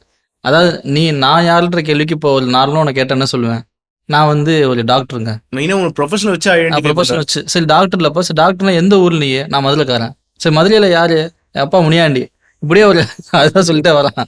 முனியா என்ன யாரு, கடை வச்சிருந்தாருல பெரிய அவரு பையனா நீ, இப்படி ஒரு அடையாளம் இருக்குல்ல உனக்கு, இந்த அடையாளத்தெல்லாம் நீ ரிமூவ் பண்ணி போனா என்ன ஆகும், நீ யாருன்றது உனக்கே தெரியாது, ஒரு பயம் வர ஆரம்பிச்சிடும். ஆமா, இப்ப நீங்க எதுவுமே இல்லைன்னு என்ன சொல்லுவீங்க, இப்ப நீங்க படிச்சிருக்கீங்க, டிகிரி இருக்கு, அது கிரீச்ச போட்டா என்ன பண்ணுவீங்க, இப்ப நீ இல்லைன்னு ஆயிடுமா? இல்ல அதுதான் சொல்றேன், இதெல்லாம் வச்சு ஒரு அடையாளத்தை கட்டமைக்கணும்ல மாடர்ன் சொசைட்டில. ஸோ இதெல்லாம் அடையாளம் கிடையாதுடா, அதை தாண்டி ஒன்று இருக்கு. அதுதான் கடைசியா இதுக்கு அடுத்த சீன்ல வரும் அவன். நீ யார் அப்படின்னா ஒரு ஆர்கானிக் காம்பவுண்ட் தான் நீ, மற்ற எல்லா ஆர்கானிக் காம்பவுண்ட் மாதிரி நீயும் ஒரு ஆர்கானிக் காம்பவுண்ட். நீயும் வந்து என்ன பண்ண டிகேவை உருவாவ, அவ்வளோதான். மற்றபடி ஒரு ஹியூமன் அப்படின்ற பெரிய விஷயம் கிடையாது. இது எதுக்குன்னா ஈகோ உடைக்கிறதுக்காக. உனக்குன்னு ஒரு ஈகோ கிரியேட் ஆகுது. ஈகோன்றது அடையாளம் தான் ஈகோ. அந்த மொத்த ஈகோ உடைக்கிறதுக்கு தான் இதை சொல்றாங்க. உடைச்சிட்டா என்ன ஆகும், நீ வேலையை பார்ப்பான். ஆனால் என்ன பண்ணுவான், ஈகோ உடைச்சு அவனுக்கு ஏற்ற மாதிரி யூஸ் பண்ணிக்கிட்டு இருப்பான் எல்லாரையும். வாங்கடா படத்துல சொல்றீங்களா? படத்துல ஆமா, எல்லாரும் வாங்கன்னு கூட்டி போய் ப்ராஜெக்ட் மேயன்னு தள்ளி விட்டுருவான். எனக்கு இந்த you are all singing all dancing crap of the வேர்ல்டுன்னு இருக்குல்ல, அதுதான் எனக்கு நான் முன்னாடி பேசுறது இருக்குல்ல, இந்த மாதிரி தப்பா இன்ஸ்பயர் ஆகுறது, தப்பா மோட்டிவேட் ஆகுது டெலிவிஷனு, இந்த மாதிரி யூடியூபோ. ஸோ இதுதான் எனக்கு இதுவா இருக்கு. லாஸ்ட் லைன் வந்து இது பண்ணது இந்த மோட்டிவேஷன் ட்ரிபிள் ஆண்டர்பிரினர் இன்ஸ்பயர் ஆகுறதுன்றது. ஸோ இந்த மாதிரி நீங்க வந்து சாதாரண ஒரு இதுதான் நீங்க பண்ணிக்கிட்டு இருக்க, இதுதான் நீங்க எல்லாமே லைஃப்ல வந்து இன்ஸ்பயர்ன்ற பேர்ல பண்ணிக்கிட்டு இருக்கன்ற விஷயம் முக்கால்வாசி பீப்புள் இதான் பண்ணிட்டு இருப்போம். ஏன்னா நம்ம எதுதான் இன்ஃப்ளூயன்ஸ் ஆகிறோம், நம்ம எதை பார்க்குறோம். இப்போ எனக்கு போர்டம்னா நான் என்ன பண்ணுவேன், மொபைல் எடுக்கிறேன், மொபைல் நான் பார்க்குறதா இன்ஃப்ளூயன்ஸ் ஆக போகிறேன். இப்போ இந்த மாதிரி இந்த மாதிரி ஒரு கேஜெட்ஸ்ல இருந்தோ இந்த மாதிரி ஒரு கன்சூமர் வேர்ல்ட்லேருந்து நான் டிட்டாச் ஆகிறதுக்கு நான் மிகப்பெரிய ஒரு ஒரு எப்படி ஒரு ஸ்ட்ரகிளை ஃபேஸ் பண்ண வேண்டியிருக்கு. நான் அவ்வளோ டிட்டாச் ஆக வேண்டியிருக்கு. நான் மொபைல் யூஸ் பண்ணாமலாம் இருக்க முடியாது. அப்புறம் வந்து நான் டிவி பார்க்காம இருக்க முடியாது. பொதுவாக சொல்கிறேன், நான் பொதுவாக நிறைய பேர் டிவி பார்க்காம இருக்க முடியாது. நானும் தான் இருப்பேன். பட் பொதுவாக சொல்கிறேன், நானும் டிவி பார்க்கறது கிடையாது தான். பட் பொதுவாக அந்த டெலிவிஷனு இந்த மொபைல் லேப்டாப்போ இந்த யூடியூப்போ, சரி டெலிவிஷன் இருக்கும்போது நீங்கள் இதுக்கு பார்க்குறீங்கல்ல, நான் சொல்கிறேன் கேபிள் மட்டும் சொல்லலை, டெலிவிஷன் இது இருக்குல்ல, வழியில் பழகிட்டேன். அதுதான் சொல்கிறேன், அதையும் சேர்த்து தான் சொல்கிறேன். ஸோ அப்போ வாய்ப்பே இல்லை. அப்போ அதுலேருந்து நான் வந்து எதுலேயுமே சிக்காமல் இப்போ இருக்க இந்த அல்காரதம் வாரன்னு ஒன்று இருக்குல்ல, உங்களோட டேஸ்ட்டை வச்சு உங்களை ட்ராப் பண்ணுறதுன்றது. ஈவன் நம்ம ஒரு யூடியூப்லன்ட்டு இல்லை, எல்லாத்துலேயுமே வெளியவே சரி. இப்போ இவ்வளோ பேசிக்கிட்டு இருக்கோம், நம்ம எவ்வளோ ட்ராக் பண்ணிட்டு நமக்கு என்ன டேஸ்ட்டுன்றதை கிராப் பண்ணிட்டு இந்த நமக்கு நோட்டிஃபிகேஷனாக வர்றது இருக்குல்ல, இந்த மாதிரி ஒரு சொசைட்டியில் வாழ்ந்துக்கிட்டு இருக்கோம்ல. ஸோ இதெல்லாம் ஃபைட் கிளப் வந்து வச்சு பார்த்தா எப்பா பயங்கரமான ஒரு இம்பேக்டாக இருக்குது. ஆமாம், எனக்கு ஓவராலாக அந்த படத்தை எப்படி பார்க்கணும்னு தோணுதுன்னா, அந்த படத்தில் வந்து தீமேட்டிக்காக கன்சியூமரிசம், கேபிட்டலிசம் இருக்குது, ஒரு எக்ஸிஸ்டன்ஸ், ஒரு கிரைசிஸ் இருக்குல்ல, ஒரு ஐடென்டிட்டி கிரைசிஸ் இதெல்லாம் இருக்குது. நிறைய விஷயம் டிஸ்கஸ் பண்ணாலும் இந்த சைக்கலாஜிக்கல் பர்ஸ்பெக்டிவில் பார்த்தா ஒரு எக்ஸாக்டாக என்ன சொல்ல வரான்னு தெரியுமோன்னு தோணுது. உதாரணத்துக்கு இப்போ சிக்மண்ட் ஃப்ராய்ட் சொல்லியிருப்பார்ல, இடு, ஈகோ, சூப்பர் ஈகோ, ஆல்டர் ஈகோலாம் சொல்கிறாருல, நம்ம இந்த மாதிரி வேணால் வச்சு பார்க்கலாம்னு தோணுச்சு. நான் சும்மா எக்ஸாம்பிளாக சொல்கிறேன். உதாரணத்துக்கு இந்த படத்தோட மொத்த கதையுமே யார் நம்பி இருக்குன்னா மர்லாவை நம்பி தான் இருக்குது. ஏன் மர்லான்னு சொல்கிறேன்னா, இவனுக்கு ஒரு வீக்னஸ் இருக்குல்ல, இவன் அந்த நரேட்டர் இருக்கான்ல, நேம் இல்லாத நரேட்டரு, இவன் வந்து ஒரு சாதாரண வாழ்க்கை வாழ்ந்துட்டு இருக்கான். இவன் ஒரு லைஃப்பில் போயிட்டே இருக்கான். இவனுக்கு வந்து டெஸ்டிகுலர் கேன்சர் கிடையாது, ஆனால் இருக்கிற மாதிரி உள்ளே போய் நடிக்கலாம். ஸோ ஆல்மோஸ்ட் இவனுக்கு மெட்டஃபராக பார்த்தா கேன்சர் மாதிரி தான். ஏன்னா ஒரு ஜாபில் இருக்கான்ல, கேபிட்டலிஸ்டே ஒரு கேன்சர்ன்ற மாதிரி தான் அந்த படத்தில் சொல்கிறாங்க. ஸோ இப்படியே போயிட்டே இருக்கும்போது என்ன ஆகுதுன்னா, மர்லாவை பார்த்தோன்னே அவனுக்கு ஒரு கன்ஃபியூஷன் வருது. இவ எதுக்கு வந்தா, ஒரு பிரச்சனை வருது இல்லை. ஆனால் உண்மையிலே பார்க்க போனால் அவனுக்கு அவளை பிடிச்சிருச்சு, வந்தவொடனே இம்ப்ரெஸ் ஆகிட்டான் அவன் மேலே. ஆனால் இவன் அகென்ஸ்டாக பேசலாம் அவகிட்ட, அவளை தேடி போய் பேசுவான், அவகிட்ட பழகுவான், கடைசியில் கூட நம்பர்லாம் வாங்கிட்டு போவான். அவனே சொல்லுவான், நான் சூசைட் பண்ண போகிறேன், எனக்கு வாழையை பிடிக்கல, நான் எப்போ நாள் சாவேன், இட்ஸ் ஃபார் ஃபன்னுன்றான். ஏதோ ஒரு அட்ராக்ட் ஆகிட்டான்ல, எனக்கு ஒன்று பிடிக்கல அப்படின்றதுக்காக என்ன பண்ணுறான், இவனே ஒரு ஆளை உருவாக்கிட்டான். யாரை உருவாக்கிட்டான்னா, டெய்லர் டட்னு ஒருத்தனை உருவாக்கி எங்கேயும் டிஸ்ட்ராக்ட் ஆகி போயிட்டு இருக்கான்டா, ஃபைட் கிளப் அப்படி. இவன் பர்பஸே கிடையாது, அது எங்கெங்கேயோ சுற்றிட்டு இருக்கான். உண்மையாலுமே அவன் பர்பஸ் என்னன்னா, அவ கூட அவன் பழகணும், அவ கூட செக்ஸ் வச்சுக்கணும், இதுதான் அவன் பர்பஸாக இருக்குது. ஒரு கட்டத்தில் அவன் என்ன பண்ணுறான், ஒரு ஆல்டர்னேட்டிவ் பர்சனை உருவாக்கி அவ கூட பழகிட்டு இருக்கான். இது கடைசியில் தெரிய வரும்போது என்ன ஆகுதுன்னா, அவனே கொண்டுடுறான். ஸோ அதான் கடைசியில் டயலாக் வரும்பாரு, இது எல்லாமே மர்லா கிட்ட கனெக்ட் ஆகிருக்கும்னு தோணுது அப்படின்னு. கடைசியில் உட்காந்துருக்கும்போது டயலாக்காக வரும். அந்த டயலாக் வந்து இவன் சொல்லுவான், ஐ லுக் லைக் யூ வான look, I fuck like you வான ஃபக். அதுதான் நீங்கள் அந்த ஆல்டர் ஈகோ சொல்லுமே. ஆமாம் ஆமாம், அது உட்காந்து இருக்கும்போது இந்த ரிவீல் ஆனதுக்கு அப்புறமா கரெக்ட். ஸோ இப்போ நீங்கள் சொல்கிறது ஸ்ட்ரெயிட்டாக வந்துடும் அந்த பாயிண்ட்டுக்கு. அந்த பாயிண்ட் வந்துடும். அப்புறம் கடைசியாகவும் சொல்லுவான், கன் வைக்கிறதுக்கு முன்னாடி சொல்லுவான், இது எல்லாமே மர்லாவோட கனெக்ட் ஆகுது, அந்த பாம்பு, இந்த விஷயம் எல்லாமே. ஏன்னா அவனுக்கு உள்ள இட்டு இருக்குல்ல, இவர் சிக்மண்ட் ஃப்ராய்ட் சொல்லி, இப்போ இட்டுன்றது உன்னோட அன்கான்ஷியஸ் டிரைவ், உன்னோட அட்ஜஸ்ட் எல்லாமே இட்டு தான். அதுதான் நமக்கு இந்த நெகட்டிவ் எமோஷன்ஸ் கிரியேட் பண்ணுதில்ல. நெகட்டிவ் எமோஷன் கிடையாது, உனக்கு இருக்கக்கூடிய இந்த கிரேவிங் இருக்குல்ல, இந்த ஃபுட்டு, ஒரு ஃபுட்டை பார்த்தா சாப்பிடணுன்றது, ஜங்க் ஃபுட் பார்த்தா, இந்த செக்ஸ் டிரைவ், இது எல்லாமே இட்டு தான் கொடுக்கும். அந்த மாதிரி உனக்கு கொடுக்கக்கூடிய டிரைவ் எல்லாம் பார்த்தீங்கன்னா இது கொடுத்துட்டே இருக்குது. ஸோ அதுதான் அந்த மர்லா தான் அதுவாக இருக்கா. ஒருவேளை மர்லா கிட்ட ஃபஸ்ட்டே பழகிருந்தான்னு வச்சுக்கா, இந்த பிரச்சனையே வந்திருக்காது. டெய்லர் டட்னு ஒருத்தர் உருவாகி இருக்க மாட்டான், இதுக்குள்ளே போயிருக்க மாட்டாங்க. ஸோ அது என்ன ஆச்சுன்னா, அது எங்கேயோ போயிடுச்சு. எனக்கு இதுதான் படத்தில் கொஞ்சம் கன்ஃபியூஸாக இருந்துச்சு. ஒரு சைக்கலாஜிக்கல் மூவி மாதிரி ஸ்டார்ட் ஆகி, ஸோ கன்சியூமரிசம் அப்படின்ற ஒரு ஃபிலாசபிக்கில் எங்கேயோ சுற்றி எங்கெங்கேயோ போய் எதுக்குமே ஆன்சர் கொடுக்காத ஃபீல் வந்து முடிஞ்சிருச்சு படம். எனக்கு என்ன தோணுதுன்னா, இப்போது அந்த ஆன்சருன்றது கண்டிப்பாக கொடுத்தாகணுமான் இருக்குல்ல. இப்போ பேரசைட்டில் பார்த்தீங்கன்னா அந்த ஹை அண்ட் லோ மேட்ரு இருக்குது. பணக்காரன்ற ஒரு லைஃப் ஸ்டைல் காட்டுறோம், ஏழன்ற ஒரு லைஃப் ஸ்டைல் காட்டுறோம். இவங்க ரெண்டு பேருக்குள்ளே வந்து என்ன, இவங்க ரெண்டு பேரும் ஒரு இடத்துல இருக்கும்போது இருக்கிற அந்த வேரியேஷன் இருக்குல்ல, கான்ட்ரடிக்ஷன் இருக்குல்ல, அதை நம்ம பார்க்குறோம், அதை நம்ம புரிஞ்சுக்கிறோம், அவ்வளோதான். பட் அதில் எந்த சொல்யூஷனுமே சொல்லணும்னு அவசியம் கிடையாது தான் பேரசைட்டில். இப்படி இருந்தால் இப்படி ஆகும்போது அந்த அந்த இம்பேக்ட் என்னன்னு தெரியும் போது நம்ம லைஃப் ஸ்டைலை அதுக்கேற்ற மாதிரி மாற்றிக்கிறது ஒரு இதுவாக இருக்கும். சரி, நம்ம தான் அதில் நடக்கிற இன்சிடென்ட் வந்து நம்ம லைஃப்பில் எந்த அளவுக்கு இருக்குது, எங்கே எவ்வளோ காட்டி எவ்வளோ ஷோ பண்ணும். அயன் லோவில் வர மாதிரி என் கீழே இருப்பான், அவன் மேலே பார்க்கும்போது என்னை கீழேருந்து நான் கீழே கஷ்டப்பட்டு இருப்பேன், எனக்கு குளிர்னா அவ்வளோ அதிகமாக குளிரும், வெயில் அடித்தா அவ்வளோ அதிகமாக இருக்கும். ஆனால் என் மேலே வீட்டுக்கு எதிர்க்க ஒரு மலை மேலே அவ்வளோ அழகாக ஒரு வீடு கட்டி பேலன்ஸ்டாக வாழ்ந்துக்கிட்டு இருக்க அப்படின்ற ஒரு இருக்கு. சகதியில் இருப்போம், பேலன்ஸ்டாக ஆகிட்டு இருப்பேன். ஸோ இதில் வந்து கடைசியாக முடியும் போது நம்ம எந்த அளவுக்கு லைஃப்பில் நம்ம எவ்வளோ கண்ட்ரோல் பண்ண முடியும், நம்ம எந்த அளவுக்கு காட்டலாம், அப்படி தான் நான் பார்த்தேன். நான் அது எந்த சொல்யூஷனாக கூட இருக்காது. நீ என்னோட சொல்யூஷன்லாம் சொல்லவே இல்லை. அப்போ இந்த மாதிரி ஒரு வேர்ல்டில் வந்து இருக்கிற விஷயத்த வந்து என்ன சொல்கிறேன்னா டிபேட் பண்ண விரும்புகிறான்னு தான் எனக்கு தோணுது. டிபேட் பண்ணலாம், பட் சொல்யூஷனை நோக்கி நம்ம டக்குன்னு இதான் சொல்யூஷன் சொல்ல முடியாதுதான் இருக்கு. இல்லை, எனக்கு என்ன தோணுச்சு அப்படின்னா, அவன் சொல்யூஷன் நோக்கி போவேனா, ஒரு கொஸ்டினை வந்து பெரிய கொஸ்டினாக மாற்றி விட்டுருந்தா கூட பிரச்சனை இல்லை. ஆனால் என்ன ஆச்சுன்னா தப்பாக டைவெர்ட் பண்ணி கொண்டு போயிட்டான். மஸ்குலானிட்டிக்குள்ளே கொண்டு போய் படம் ஒரு தப்பான ட்ராக் நோக்கி போகும்போது என்ன ஆகுனா, பார்க்குறவங்களுக்கு அது தவறாக புரிஞ்சுக்கு. இப்போ உதாரணத்துக்கு பிளாக் மிரர் இருக்குல்ல, பிளாக் மிரர் சீரிஸ்லாம் பார்க்கும்போது இதே விஷயத்த மாடர்னாக கண்டெம்பரரியாக டிஸ்கஸ் பண்ணுவாங்க. அதில் ஆன்சர் கிடைக்காது. ஆனால் நமக்கு ஒரு டீப் கொஸ்டின் வந்து நம்மளே தேட ஆரம்பிப்போம் ஆன்சர் இருக்குல்ல. எனக்கு ஃபைட் கிளப் பார்க்கும்போது அந்த பயம் இருக்கும், நமக்கு அந்த பயத்தை கொடுக்கும்போது தான் நமக்கு இந்த மாதிரிலாம் நடக்க வாய்ப்பு இருக்கா அப்படின்ற ஒரு பயம்லாம் வரும். ஆனா இந்த படத்துல அப்படி பயம் வரல. இந்த கொஸ்டின் எனக்கு ஆன்சரா இருக்கு. கேபிட்டலிஸ்ட் நல்லது இல்லப்பா, கெட்டது அப்படின்னு இருக்குல்ல, கன்சியூமரிசம் கெட்டது அப்படின்னு சொல்லிட்டானா, இப்போ இதுல இருந்து அடுத்த கட்டத்து இந்த லைஃப்ல நான் எப்படி சர்வே ஆகுதுன்னு இருக்குல்ல, இந்த மாடர்ன் சொசைட்டில நான் எப்படி சர்வே ஆகுது, அதுக்கான எந்த பாத்துமே கொடுக்காத மாதிரி இருந்ததால என்னாச்சு, ஒரு கட்டத்துல எனக்கு கன்ஃபியூஸ் ஆகுது படம் பார்க்கும்போது. அப்போ கன்சியூமரிசம் தப்பு, நான் எதுவுமே எல்லாத்தையும் தூக்கி போட்டு நான் பர்பஸ்லெஸ்ஸா வாழ முடியுமா? ஆனால் அதை முடிவெடுத்துட்டுனா என்ன ஆகுனா, நான் அதுக்குள்ளே போய் மாட்டிக்குவேன் அந்த ட்ராப்புக்குள்ளே. அப்போ எதுவுமே லைஃப்பில் ஒன்றுமே மீனிங்கே தேவையில்லை, நான் எதுக்கு வாழணுன்ற கொஸ்டின் வந்துடும். ஸோ இதை உடைக்கும் போது இதை ஒருவேளை கரெக்டாக சேனல் பண்ணியிருந்தா, ஸோ கன்சியூமரிசம் தப்பு தான், பட் நீ பண்ண வேண்டியது என்ன தெரியுமா அப்படின்னு மாற்றிருந்தா ஓகே. அப்புறம் எனக்கு இந்த கன்சியூமரிசம் சொல்லும்போது இன்னொரு விஷயம் இருக்குல்ல, கன்சியூமரிசத்தில் கூடிய நெகட்டிவ் ட்ரேட்ஸ் நிறையா இருக்குது. ஆனால் எல்லா சயின்ஸுமே உருவாகும் போது அதில் நெகட்டிவ் இருக்கும், பாசிட்டிவ் இருக்கும். இது கொஞ்சம் வெளியே போகிற மாதிரி இருக்கும், ஆனால் இந்த படத்தோட கனெக்ட் ஆகிறதுக்காக சொல்கிறேன். ஓகே. இந்த படம் வந்து 99 அந்த காலகட்டத்தில் கன்சியூமரிசம்ன்றது வேலையாக இருந்துச்சு. ஸோ கம்ப்ளீட்டாக கன்சியூமரிசம் 21st century தான் ஸ்டார்ட் ஆகுது. இந்த படம் வந்து ஒரு காஷனரி டேல் மாதிரி, ஏன்னா அடுத்த ஜென்ரேஷனில் நீங்கள் எல்லாம் காலியாக போறீங்களான்ற மாதிரி படம் ஸ்டார்ட் ஆயிருக்கு. ஸோ எனக்கு இப்போ இருந்து பார்க்கும்போது கன்சியூமரிசத்தில் இருக்க பாசிட்டிவ் சைடு இருக்குல்ல, ஒருவேளை இந்த படம் எடுத்திருந்தா இப்போ அதுக்குள்ளேயும் போயிருப்பாங்களோன்னு தோணுது. இப்போ பாசிட்டிவ் சைடுனா நிறைய விஷயம் நம்ம ஆன்லைனில் லேர்ன் பண்ண முடியும், நிறைய விஷயம் நமக்கு உடனே கிடைக்குது இல்லை, இப்போ குளோபலாக நிறைய விஷயம் வாங்க முடியுது, டக்குன்னு ஆக்சஸ் பண்ண முடியுது. ஆனால் அது ஒரு 2% 3% தான். பட் 99% பார்த்தீங்கன்னா பிளாக் மிரர்ல தான் எபிசோடு இருக்கு பாசிட்டிவ் அந்த மாதிரி. பிளாக் மிரர் பெசிமிஸ்டிக் வியூ தான், ஆனால் சில பாசிட்டிவ் சைடு கொஞ்சம் காட்டும். ஏன் தெரியுமா, அவன் நெகட்டிவ் சைடு அதிகமாக காட்டுறதுக்கான காரணம் என்ன, அதுதான் அதிகமாக போகுது எல்லாத்தையும். பட் நான் இன்ஃப்ளூயன்ஸ் பண்றது அதுதான். கான்ஷியஸாவும் சரி, நம்ம பாட்காஸ்ட் பண்றோம், இதை வந்து நம்ம அடுத்து இது பண்றோம்ல, தூக்கி உள்ள போடுறோம், இந்த மாதிரி ஒரு பிளாட்ஃபார்ம்லாம் கிடைக்குது இல்ல இப்ப இந்த கன்சூமர் வரல மாடர்ன் சொசைட்டில. ஆமா இல்ல, இதுல கொஞ்சம் சில டவுன் சைட்ஸ் நிறைய இருக்கு, பட் பாசிட்டிவ் சைடு நிறைய இருக்கு, அதை வந்து சொல்ல முடியாது நம்மளால. ஸோ கன்சியூமர்ஸ்ன்றப்போ நம்ம பிளாக்கா பார்த்தோன்னு வச்சுக்க, கன்சியூமர்ஸ்னால தப்பு, கேபிட்டலிஸ்ட்னால காலி, ஒட்டு மொத்தமா எல்லாம் அழிய போறோம் அப்படின்னு பார்க்கும்போது அது வேறையா இருக்கு. எனக்கு நான் எக்ஸ்பீரியன்ஸ் வச்சு சொல்றேன். அந்த படம் நான் ஃபர்ஸ்ட் 2010 பார்த்தேன். அப்போ பார்க்கும்போது பயங்கர இன்சைட்டா இருந்துச்சு. அப்போ லைஃப்ல எதுவுமே தேவையில்லையா, எல்லாம் முடிஞ்சா, என்னடா வாழ்ந்துட்டு இருக்கீங்க, எல்லாத்தையும் அழிங்கடான்ற மாதிரி இருந்துச்சு. அப்போ வெள்ளம் வந்தால் சந்தோஷப்படுவேன், அப்பா உலகம் அழிய போகுதுடான்னு. இப்போ மழை பெஞ்சா சந்தோஷப்படுவேன். இந்த ஸ்கூலுக்கு பசங்களாம் அடம் பிடிப்பாங்கல்ல, வெள்ளம் வந்து அப்படியே ஊர் அழிஞ்சிட்டா நல்லா இருக்கும், ஸ்கூலுக்கே போனான்னு ஒரு சைல்டிஷான மைண்ட் செட் இருக்கும்ல.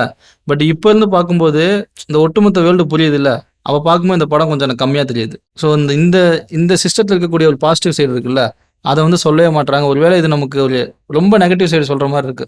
எனக்கு பார்க்கும்போது நானும் அந்த 11 சம்திங் பார்க்கும்போது என்னன்னா, அந்த டைமில் அந்த பீரியடில் பார்க்கும்போது எனக்கு ஃபஸ்ட்டு இன்ஃப்ளூயன்ஸ் பண்ணது வந்து அந்த ட்விஸ்ட் இன்ஃப்ளூயன்ஸ் பண்ணியிருக்கோம். அப்புறம் ஃபிலிம் மேக்கிங் ஸ்டைல் இன்ஃப்ளூயன்ஸ் பண்ணியிருக்கு, பிடிச்சிருந்தது.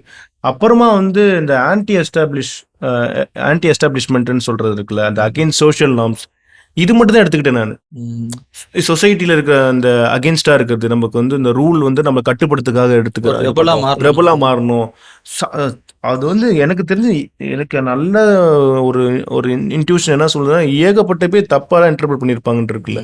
கண்டிப்பாக அதுதான் ஸ்ட்ராங்காக சொல்றேன். நானும் அப்படியே இன்டர்பிரட் பண்ணி நான் நிறைய பேர்ட்ட பேசியிருக்கேன், அவங்க எல்லாம் தப்பாக தான் சொல்லுவான். தப்பானா அவங்க அந்த பாயிண்ட் ஆஃப் எடுத்த பாயிண்ட் ஆஃப் படம் கரெக்ட், படத்தை கரெக்டாக தான் சொல்கிறான். அது ஆக்சுவலாக சொல்ல போனால் தவறான படம் தான்.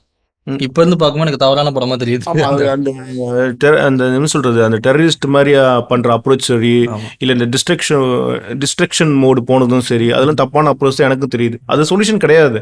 அதை பண்ணிக்கிட்டே தான் இருக்கணும். அது கடைசியா அந்த பேங்க் எல்லாமே பில்டிங்லாம் இடிஞ்சு கீழே விழுறது அப்படி ஒரு முடியுதுன்றதே வந்து தப்பான ஒரு அப்ரோச் தான் இருக்கு. அது நீங்க சொல்ற மாதிரி சொல்யூஷன் சொல்லணும்னு அவசியம் இல்லை. பட் இப்படி போய் இதுதான் சொல்யூஷனான்னு சொல்ற வருது இருக்குல்ல, எல்லாம் அழிச்சா சரியா போயிடுமா? எனக்கு சொல்யூஷன் தேவையில்ல.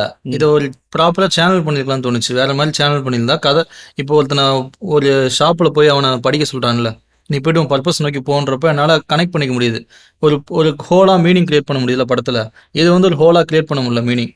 ஒரு டிஸ்ட்ரக்ஷன் நோக்கி போகலாம், நம்ம எல்லாத்தையும் அழிச்சிட்டா முதல்ல கிரவுண்ட்லேருந்து ஆரம்பிக்கலான்றப்ப அப்போ ஒட்டுமொத்த ஹியூமனிட்டி மேலே எனக்கு ஒரு கேள்வி வருது. ஹியூமனிட்டி அடுத்த கட்டணும்னு லேர்ன் பண்ணிருக்கல. இப்போ உதாரணத்துக்கு ஒரு குழந்தைய தூக்கிட்டு வந்து, இங்கே பாரு நீ வந்து லாங்குவேஜே கற்றுக்காத, அப்படியே கடை அப்படின்னா எப்படி இருக்கும்? மொத்தமாக நான் ஹியூமனிட்டி அழிக்க போறேன்னா அந்த மாதிரி இருக்காது. அது எப்படி அப்போ வாழ்றதுக்கு எதுவும் எல்லாமே லாங்குவேஜ்ல தான் ப்ராசஸ் பண்ணிட்டு இருக்கும்போது அது மட்டும் கற்றுக்கலாம் வாழ முடியாது. அது மாதிரி எஜுகேஷனும். ஸோ நீ இந்த சொசைட்டிக்குள்ளே போகாத, சொசைட்டிலேருந்து வெளியே இருந்து நம்ம ஒன்று கற்றுக்கலாம் அப்படின்னு இருக்குல்ல. ஸோ கன்சியூமர்ஸ்னு சொல்லி ஒன்று ஆரம்பிச்சு அது கதை ரொம்ப டைவர்ட் ஆன மாதிரி இருந்துச்சு. நீ ப்ராப்பராக அதிலே ஹிட் பண்ணி சொல்லியிருந்தா இன்னும் கூட டீப்பராக போய் சொல்லியிருக்கலாம். பட் ஆனால் அந்த காலகட்டத்தில் அது அவ்வளோ சொன்னதே பெரிய விஷயன்ற மாதிரி தோணுச்சு எனக்கு இந்த நரேட்டிவ்ல ஈச் அண்ட் எவ்ரி சீன் வந்து பார்த்தீங்கன்னா அவங்க எடுத்துக்கிட்ட அந்த டீமுக்கு வந்து ஜஸ்டிஃபை பண்ணுறதே குறிக்கோளாக இருப்பாங்க. நம்ம இதில் வந்து கேரக்டர் மோட்டிவோ இல்லை கேரக்டருக்கு வந்து பார்த்தீங்கன்னா தனியாக ஒரு ஆர்க்கோ இல்லை கேரக்டர் வந்து எப்படி சொல்கிற ஒரு மோட்டிவேஷன் ஆகிறதுக்காக சில மொமெண்ட் வைக்கிறது, பர்சனல் லாஸ், இந்த மாதிரி டிப்பிக்கலாக ஒரு விஷயம் இருக்குல்ல, என்கேஜ் பண்ணுறதுன்ட்டு ஒரு ஸ்க்ரீன் ரைட்டிங்கில் இப்படி போய் ஒரு கோல் வச்சு செட் பண்ணி அப்படிலாம் எதுவுமே இல்லாமல் இப்படி ஒரு ரொம்ப ராவான ஒரு படத்தை பண்ண முடியுமா இந்த மாதிரி ஒரு அப்படின்றது சர்ப்ரைஸாக இருந்தது. இப்போ நான் எப்படியே சொல்லுவேன்னா, இந்த தீமை பார்க்கும்போதும் சரி, இந்த ஃபிலிம் மேக்கிங் பார்க்கும்போதும் சரி, சில படங்கள்லாம் இருக்குது அது வந்து அந்த படம் அப்படி ட்ரெண்ட் செட் பண்ணிடுச்சு அதுதான் அப்படின்ற மாதிரி இருக்குது. சில அதை தாண்டவே முடியாது. வேறு இன்ஃப்ளூயன்ஸ் ஒன்றா இருக்கலாமே தவிர அதுதான் ஒரு லெகசி இருக்கும் அந்த படத்துக்கு. இப்போ எக்ஸாம்பிள் மார்டின் ஸ்கார்செஸோடைய குட் ஃபெல்லாஸ் அப்படி ஒரு ஃபிலிம் மேக்கிங் நம்ம வந்து பார்த்துருக்கு வேற மாதிரி இருந்தது அப்ரோச் ஃபர்ஸ்ட் டைம் வந்து. ரெண்டாவது வந்து மொமெண்டோ இந்த ரிவர்ஸில் கதை சொன்னது ஃபர்ஸ்ட் டைம் அதுதான் அது ஒரு லெகசின்றது. அப்புறம் வந்து பல்ப் ஃபிக்ஷன் சொல்லலாம், டரண்டினோ. அந்த மாதிரி ஃபின்ச்சரோடைய இந்த படம் வந்து ஒரு தனி லெகசின்றான் சொல்லுவேன். இந்த மாதிரி அப்ரோச்சு, இந்த மாதிரி ஒரு போல்டு ஃபிலிம் மேக்கிங் சரி, ஸ்டோரி டெல்லிங்கும் சரி, இது வந்து ஃபிலிம் மேக்கிங் இவர் ஃபின்ச்சரோடைய ஃபிலிமோகிராஃபியில் சரி, இது ஒரு ட்ரெண்ட் செட்டிங் ஒரு இதுதான் சொல்லுவேன். இது ஒரு லெகசி இருக்குன்னு சொல்லலாம். ஸோ எனக்கு அந்த வகையில் ரொம்ப பிடிச்சது தான் அந்த அப்ரோச். இந்த அப்ரோச் எனக்கு கரெக்டாக இருக்குது. ஆனால் ஃபின்ச்சர் அப்ரோச்சில் எனக்கு ஒரு பெரிய பிரச்சனை இருக்குது. அவரோட எல்லா படங்கள்லையும் ஒன்று இருக்கும். ஓவராலாக அந்த ஸ்டோரி டெல்லிங்லையா? ஸ்டோரி டெல்லிங்லேயே இருக்குது. ஸ்டோரி டெல்லிங்னா இவர் வந்து டேரக்டர் தான். இவர் வந்து ஸ்டோரியை சூஸ் பண்ணி எந்த ஸ்டோரியை நம்ம சொல்லலாம்னு முடிவு பண்ணுவார்ல. ஸோ அப்போ ஆடியன்ஸ்க்கு எது சொன்னால் நம்மளால் பிஸ்னஸ் நல்லா பண்ண முடியும், எது பிடிக்கும் அப்படின்னு இருக்குல்ல. இவரோட கதைகளில் வயலன்ஸ் எப்பவுமே அதிகமாக இருக்கும். ஸோ வயலன்ஸ் வந்து ஒரு மிகப்பெரிய டூலாக யூஸ் பண்ணுவார். அது மூலிமா ஆடியன்ஸை ஹூக் பண்ணி என்கேஜ் பண்ணி போகிறது இருக்குல்ல. எனக்கு இந்த படத்தில் இப்போ பார்க்கும்போது பிரச்சனை தெரிஞ்சதுன்னா, எனக்கு ஃபஸ்ட்டு பார்க்கும்போது தெரியல. இப்போ ரிப்பீட்டாக நிறையா வாட்டி பார்க்கும்போது இந்த இடத்துலேருந்து நான் பார்க்கும்போது, இப்போ நான் பேரசைட் பார்க்குறோம்ல, பேரசைட் படத்தில் அவர் வந்து ரைட்டர் ப்ளஸ் டேரக்டர். ஆமாம், அவரே அந்த கதை எழுதி அவருக்கு எது ஹார்டாக ஹிட் ஆகுதோ அந்த கதையை எழுதி அதை எந்த அளவுக்கு ப்ரெசென்ட் பண்ண முடியுமோ ப்ரெசென்ட் பண்ணும்போது பார்க்குற நமக்கு அது ஹிட் ஆகுது இல்லை. இவர் என்ன பண்ணுவார்னா, இவருக்கு ஒரு கதை பிடிக்கும், அந்த கதையை இன்னும் வந்து க்ளோரிஃபை பண்ணி ப்ரெசென்ட் பண்ணுவார் எப்பயுமே. ஸோ இந்த படத்தில் எனக்கு க்ளோரிஃபிகேஷனை தெரிஞ்சது என்ன அப்படின்னா, நான் ஆல்ரெடி சொல்லியிருப்பேன் ஆபிரகாம் மாஸ்லோவோட தியரி மாதிரி, சும்மா கீழே இருக்கவன் ஒரு படிநிலை இருக்கும், 5 படிநிலை, கீழே இருந்தால் மேலே போக முடியும் கொஞ்சம் கொஞ்சமாக. இப்போ இதில் என்னென்னா வேலை பார்த்துட்டு இருக்கான், ஒரு வேலை, அவனோட நீட் என்னென்னா ஒரு வேலை, அதுக்கடுத்து ஒரு மீனிங் தாண்டி அவனுக்கு ஒரு கனெக்ஷன் தேவைப்படுது. மீனிங் கூட தேவையில்லை, ஒரு எமோஷனல் பாண்டு தேவைப்படுது இல்லை, அவன் அதை நோக்கி போயிருக்கலாம் கதையில். அந்த மாதிரி கதை மாற்றிருந்தா படம் அங்கேயே முடிச்சிருக்கும். ஸோ இவருக்கு என்னாச்சுன்னா, அந்த கதையை படித்த உடனே ஒரு டிஃப்ரெண்டான ஒரு அப்ரோச் இருக்குல்ல. ஒருத்தன் ஒரு வேலை பார்த்துட்டு இருக்கான், அந்த வேலையிலேருந்து ஒருத்தன் அடுத்தடுத்த கட்டத்துக்கு போகிறான், ஃபைட் கிளப் ஆரம்பிக்கிறான், ஒரு மாதிரி பைத்தியகாரத்தனமாக போகுது, கடைசியில் ஒரு ட்விஸ்ட் மாதிரி முடியுது. ஸோ வேறு மாதிரி இருக்கும் படம், பயங்கர கிரேசியாக இருக்கும், என்கேஜிங்காக இருக்குன்ற மாதிரி இவர் எடுத்திருக்காரு. எனக்கு என்ன தோணுச்சுன்னா, ஒரு பணக்காரனை வச்சு இந்த படத்தை பண்ணிருக்கலாமே. சொசைட்டி ஹைரார்க்கியில் ஒரு பயங்கர ஒரு ரிச்சான ஊபர் ரிச் இருப்பாங்கல்ல, அந்த மாதிரி ஒரு பர்சன் என்ன பண்ணுறான், எல்லாத்தையும் விட்டுட்டு கீழே இறங்கி வந்து அடுத்தடுத்த கட்டத்துக்கு போயிருக்கலாம்ல. ஆனால் அப்படி பண்ண மாட்டான். ஏன் தெரியுமா? ஏன்னா அந்த படத்தை பார்க்குற எல்லாருமே மிடில் கிளாஸ் தான், ஒர்க்கிங் கிளாஸ் பீப்புள் தான் அந்த படத்தை பார்ப்பான். மெஜாரிட்டி ஆஃப் பீப்புள் இது நம்ம ஏன் கனெக்ட் பண்ணுறோம், ஒர்க்கிங் கிளாஸாக இருக்கலாம் கனெக்ட் பண்ணுறோம், இது ஒரு பணக்காரன் கனெக்ட் பண்ண மாட்டானே. ஸோ அவனுக்கு இது அகேன்ஸ்டாக இருக்கும் அவனுக்கு. இப்போ நீ பணக்காரனை வச்சு இந்த படம் எடுத்தா அதுதான் ட்ரூத், ஆக்சுவல் ட்ரூத் அதுதான். ஒரு உண்மையாலே ஊபர் ரிச்சா இருக்க ஒருத்தன், எனக்கு லைஃப்ல வந்து பர்பஸே இல்லை, எனக்கு பிடிக்கல அந்த லைஃப்னு சொல்றான்னு வச்சுக்க, அவனை கொண்டு வந்து இப்படி படுக்க போட்டு அவனை ஃபைட் கிளப் ஆரம்பிக்க வச்சு போனா எப்படி இருக்கும்? பார்க்கறதுக்கு நல்லா இருக்கும், பட் ஆனால் நம்ம கனெக்ட் பண்ண மாட்டோம். இது என் லைஃப்ல நினைப்போம்ல. ஸோ நம்மள மாதிரியே ஒருத்தனை வச்சு கனெக்ட் பண்ணும்போது நம்ம பண்ணக்கூடாதுன்னு தோணுது. இப்போ என்ன தெரியுமா ஆச்சு, எனக்கு இந்த படம் ஏன் தப்பா இன்டர்பிரேட் பண்ண மாதிரி தெரிஞ்சது அப்படின்னா, இதை வந்து படமாக எடுத்து அவர் கரெக்டாக சக்ஸஸ் பண்ணிட்டாரா, ஒர்க் அவுட் பண்ணிட்டாரு கரெக்டாக. இப்போ என்ன மாதிரி நம்மள மாதிரி ஒர்க்கிங் கிளாஸ் பீப்புள் பார்க்கும்போது இந்த படத்தை உடனே நம்ம கனெக்ட் பண்ணிக்குவோம். அந்த படத்தை பண்ணிட்டு நம்ம தப்பாக இன்டர்பிரேட் பண்ணிக்குவோம். அப்போ நான் வாழ்கிற லைஃபே தப்பா, அப்போ நான் வந்து ஒரு மீனிங்கை நோக்கி போகணும், எனக்கு இந்த லைஃப்பில் எதுவுமே தேவைன்னு சொல்லி தூக்கி போட்டு போகும்போது உண்மையான லாஸ் யாருக்கு இருக்கும்? நமக்கு தான் இருக்கும். நம்ம தான் பாதிக்கப்படுவோம். கண்டிப்பா கண்டிப்பா அப்படிதான் இன்ஃப்ளூயன்ஸ். அதான் சொல்லலாம், அந்த ஸ்டார்டிங் வந்து அந்த ஆன்டி எஸ்டாப்ளிஷ்மெண்ட்டோடைய இதுதான் எடுத்துக்கிட்டாலே முடிஞ்சிச்சு. அதுல இது மட்டும் தான் இருக்கு அப்படின்னு. கன்சியூமரிசம் என்னன்னே தெரியாம ஆன்டி கன்சியூமரிசம் மூவ்மெண்ட் அப்படின்னு சொல்லி ஆரம்பிச்சு நான் வேற மாதிரி மாற போறேன் அப்படின்னு சொல்லி போகும்போது எனக்கு வேலையே தேவையில்லை, எதுக்கு நான் வேலை பார்க்கணும்? கன்சியூமரிசம் கேபிட்டலிசம் சொல்லி நான் ஒரு குழப்பத்துக்குள்ள மாட்டிக்குவேன். தெளிவாவதுக்கே 10 வருஷம் ஆயிரும். இந்த மாதிரி ஆன பல பேர் நான் பார்த்ததெல்லாம் சொல்றேன். என்னடா இது? இப்ப இருக்க காலகட்டத்துல கன்சர்வலிசமும் சரி, கேபிட்டலிசமும் சரி, இல்லைன்னா ஜியோ எப்படி சொல்றது, குளோபலைசேஷன்ல இருக்கிற இம்பாக்ட் தான் இருக்கு. நம்ம இப்ப இந்த கொரோனா வரும்போதும் எல்லாமே ஒரே இதுதான்ற ஒரு விஷயம் வந்து இல்ல, பேண்டமிக் டைம்ல வந்து எல்லாமே ஒரு கண்ட்ரின்றது எல்லாமே அந்த பார்டர்லெஸ் தான், குளோபல் பெர்ஸ்பெக்டிவ் இருக்கு. ஸோ அதனால நான் இப்ப இருக்க காலகட்டத்தில் நம்ம வந்து இதை வந்து ரொம்ப அப்போஸ் பண்ணிக்கிட்டு பயங்கரமாக நான் ஒரு ரெபலாக இருந்தாலும் லைஃப் காலி, இதில் வந்து ரொம்ப கான்சியஸ்னஸை விட்டு அதில் ட்ராப் ஆனாலும் காலி. ஸோ இப்போ இந்த ஃபைட்டில் மூலிமா நான் எமோஷனலாக அதை எடுத்துக்காம இதில் இந்த இன்ஃபர்மேஷன் இருக்குல்ல, எப்பா அது எவ்வளோ ஒரு மேட்னஸாக இருக்குது இந்த வேர்ல்டு. இது ஒரு இன்சைட் கொடுக்குது. அந்த இன்சைட்டை நான் எனக்கு எதுவுமே சேனல் பண்ணிக்கணும், அவ்வளோதான். அதான் எக்ஸாக்ட் பாயிண்ட். அதுதான் நமக்கு ஏற்ற மாதிரி எடுத்துக்கணும். இது வர இது கடை வர அந்த டெரரிஸ்டான ஆக்டிவிட்டியும் சரி, இந்த பப்ளிக்ல போயிட்டு பாம்பு வைக்கிறது இல்ல இந்த மாதிரி ஆக்டிவிட்டி சரி, அந்த மாதிரி போகாம எனக்கு வேலையே தேவையில்லை, நான் அதுக்கு வேலை பார்க்கணும். அப்ப என்னோட லைஃபே மீனிங்லெஸ்ஸா இருக்குல்ல. நான் எதுக்கு ஒரு பர்பஸ் நோக்கி போகணும்? ஒரு டீப்பான பெர்ஸ்பெக்டிவ் கிடைக்காது உனக்கு. இப்ப நீ ஒரு விஷயத்தை நோக்கி பண்ற அப்படின்னா சிம்பிளான எந்த விஷயத்தையுமே பண்ண மாட்டேனே, நீ அன்ஆர்கனைஸ்டா மாறிடுவ, லேசியா மாறிடுவ. கொஞ்சம் நானே அப்படிதான் இருந்தேன், அதனால சொல்றேன். எதுக்கு நம்ம சுறுசுறுப்பா இருக்கணும்? எதுக்கு நம்ம கொஞ்சம் ஆக்டிவா இருக்கணும்? சொல்லுவீங்களா? ஆமா, உண்மையாலுமே அந்த இம்பாக்டால தான் என்ன பண்ணிட்டேன், லேசியா மாறிடுவேன். எதுக்கு? அதாவது அவன் சொல்லுவான் அன்ஆர்கனைஸ்டா இருக்கும்ல, எல்லாமே போட்ட மாதிரி இருக்கு, எதுக்கு தட்டை கழுவணும், அப்படியே சாப்பிடு, எதுக்கு? இது ரொம்ப ஒஸ்டா போகும்ல. அவன் என்ன பண்றான், இதை தப்பா புரிஞ்சுக்கிட்டு அப்படி ஆகும். ஸோ என்னோட கம்ஃபர்ட் ஜோன் இருக்குல்ல, லேசினஸ் நான் ஜஸ்டிஃபை பண்ண ஆரம்பிச்சிடுவேன். நான் லேசினஸ்ல இருந்து வெளியே வரதான், அதுதான் அடுத்த கடத்தை கொண்டு போகும்ல. கண்டிப்பா ஜஸ்டிஃபை பண்ணி கன்சிஸ்டன்சி ஆஃப் ஒரு இது இருக்குல்ல, உங்களுடைய ஏதோ ஒரு பேஷனோ ஒரு விஷயம் நம்ம செட் பண்ணாத கோல் ஒரு விஷயம் தான், ஒரு கன்சிஸ்டன்சி இருக்கும், ஒரு பிரின்சிபல், டிசிப்ளின் இருக்கும். சொல்ல அந்த படம் பார்க்கும்போது நான் ஒரு லேசியா இருக்கேன், என் லேசினஸ் ஜஸ்டிஃபை பண்ற மாதிரி ஒரு படம் வந்திருக்கு. பக்காவான படம்டா இது. இதுதான் எனக்கு தேவை. நான் ஃபர்ஸ்ட் சொன்னேன், யாராச்சும் இப்போ யூடியூப்லயோ எங்கேயோ ஒருத்தர் வந்து நான் இன்ஸ்பயர் பண்றதோ அதை சார்ந்த துறையில இருக்க ஒருத்தவங்களோ வந்து சொல்லும் போது நான் ஒரு லேசினஸ்ல ஒரு விஷயம் இருப்பேன். அவங்க சொல்ற விஷயத்தை டக்குன்னு நான் பண்ண இன்டர்பிரேட் பண்ணிக்கிட்டு எனக்காக தான் அவர் அதுல. ஆமா, எனக்கு வந்து என்னன்னா ப்ராடக்ட் நிறைய வாங்கணும் ஆசை, எனக்கு ஐபோன் வாங்கணும் ஆசை, காசு இல்ல. The things you end up owning யூன்னு இருக்குல்ல, உடனே என்ன பண்றேன், அப்ப நான் வாங்குற பொருள் என்ன அடிமையாக்கும், எனக்கு அந்த பொருளே தேவையில்லைன்னு சொல்லி ஒரு ஃபேக்கா ஒரு வேஷம் போட்டு அது அப்படியே போயிட்டு இருக்கும்போது என்ன ஆகுதுன்னா நான் அதுக்கு அடாப்ட் ஆயிடுவேன்ல. இது புரியவே கொஞ்சம் வருஷம் ஆயிரும்.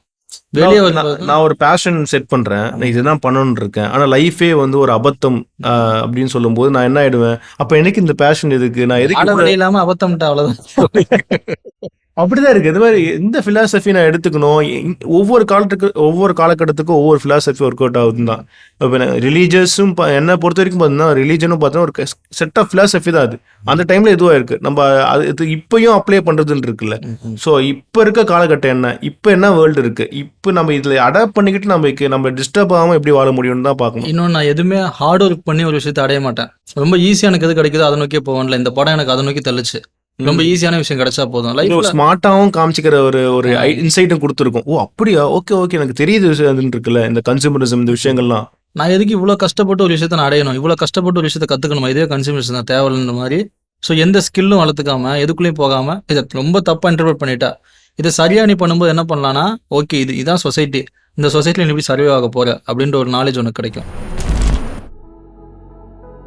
ஸோ இப்போ வரைக்கும் படத்தோட ஸ்டோரி டெல்லிங் தீம் பார்த்தோம். இந்த படம் எப்படி தீமாக இருந்து என்ன மாதிரி விஷயங்கள்லாம் டிஸ்கஸ் பண்ணுது, அதில் கூட ப்ளஸ் அண்ட் மைனஸ் எல்லாமே பேசணும். ஸோ இந்த படம் வந்து பயங்கர பிரீச்சியாக வந்திருக்க வேண்டிய படம், ஆனால் இது பயங்கர சினிமேட்டிக்காக மாறினது காரணம்னா அதோட டைரக்ஷன் தான். ஸோ அதோட ஃபில்ம் மேக்கிங் தான். அந்த ஃபில்ம் மேக்கிங் பற்றி இப்போ நம்ம பேசலாம். ஸோ உங்களோட கருத்து என்ன இந்த படத்தோட ஃபில்ம் மேக்கிங் பற்றி? ஃபில்ம் மேக்கிங்காக பார்த்தீங்கன்னா எனக்கு வந்து நான் ஃபஸ்ட்டு சொன்ன மாதிரி ஒரு டர்ட்டியான ஒரு அப்ரோச் இருந்ததுல ஃபுல்லாக ஓவராலாக.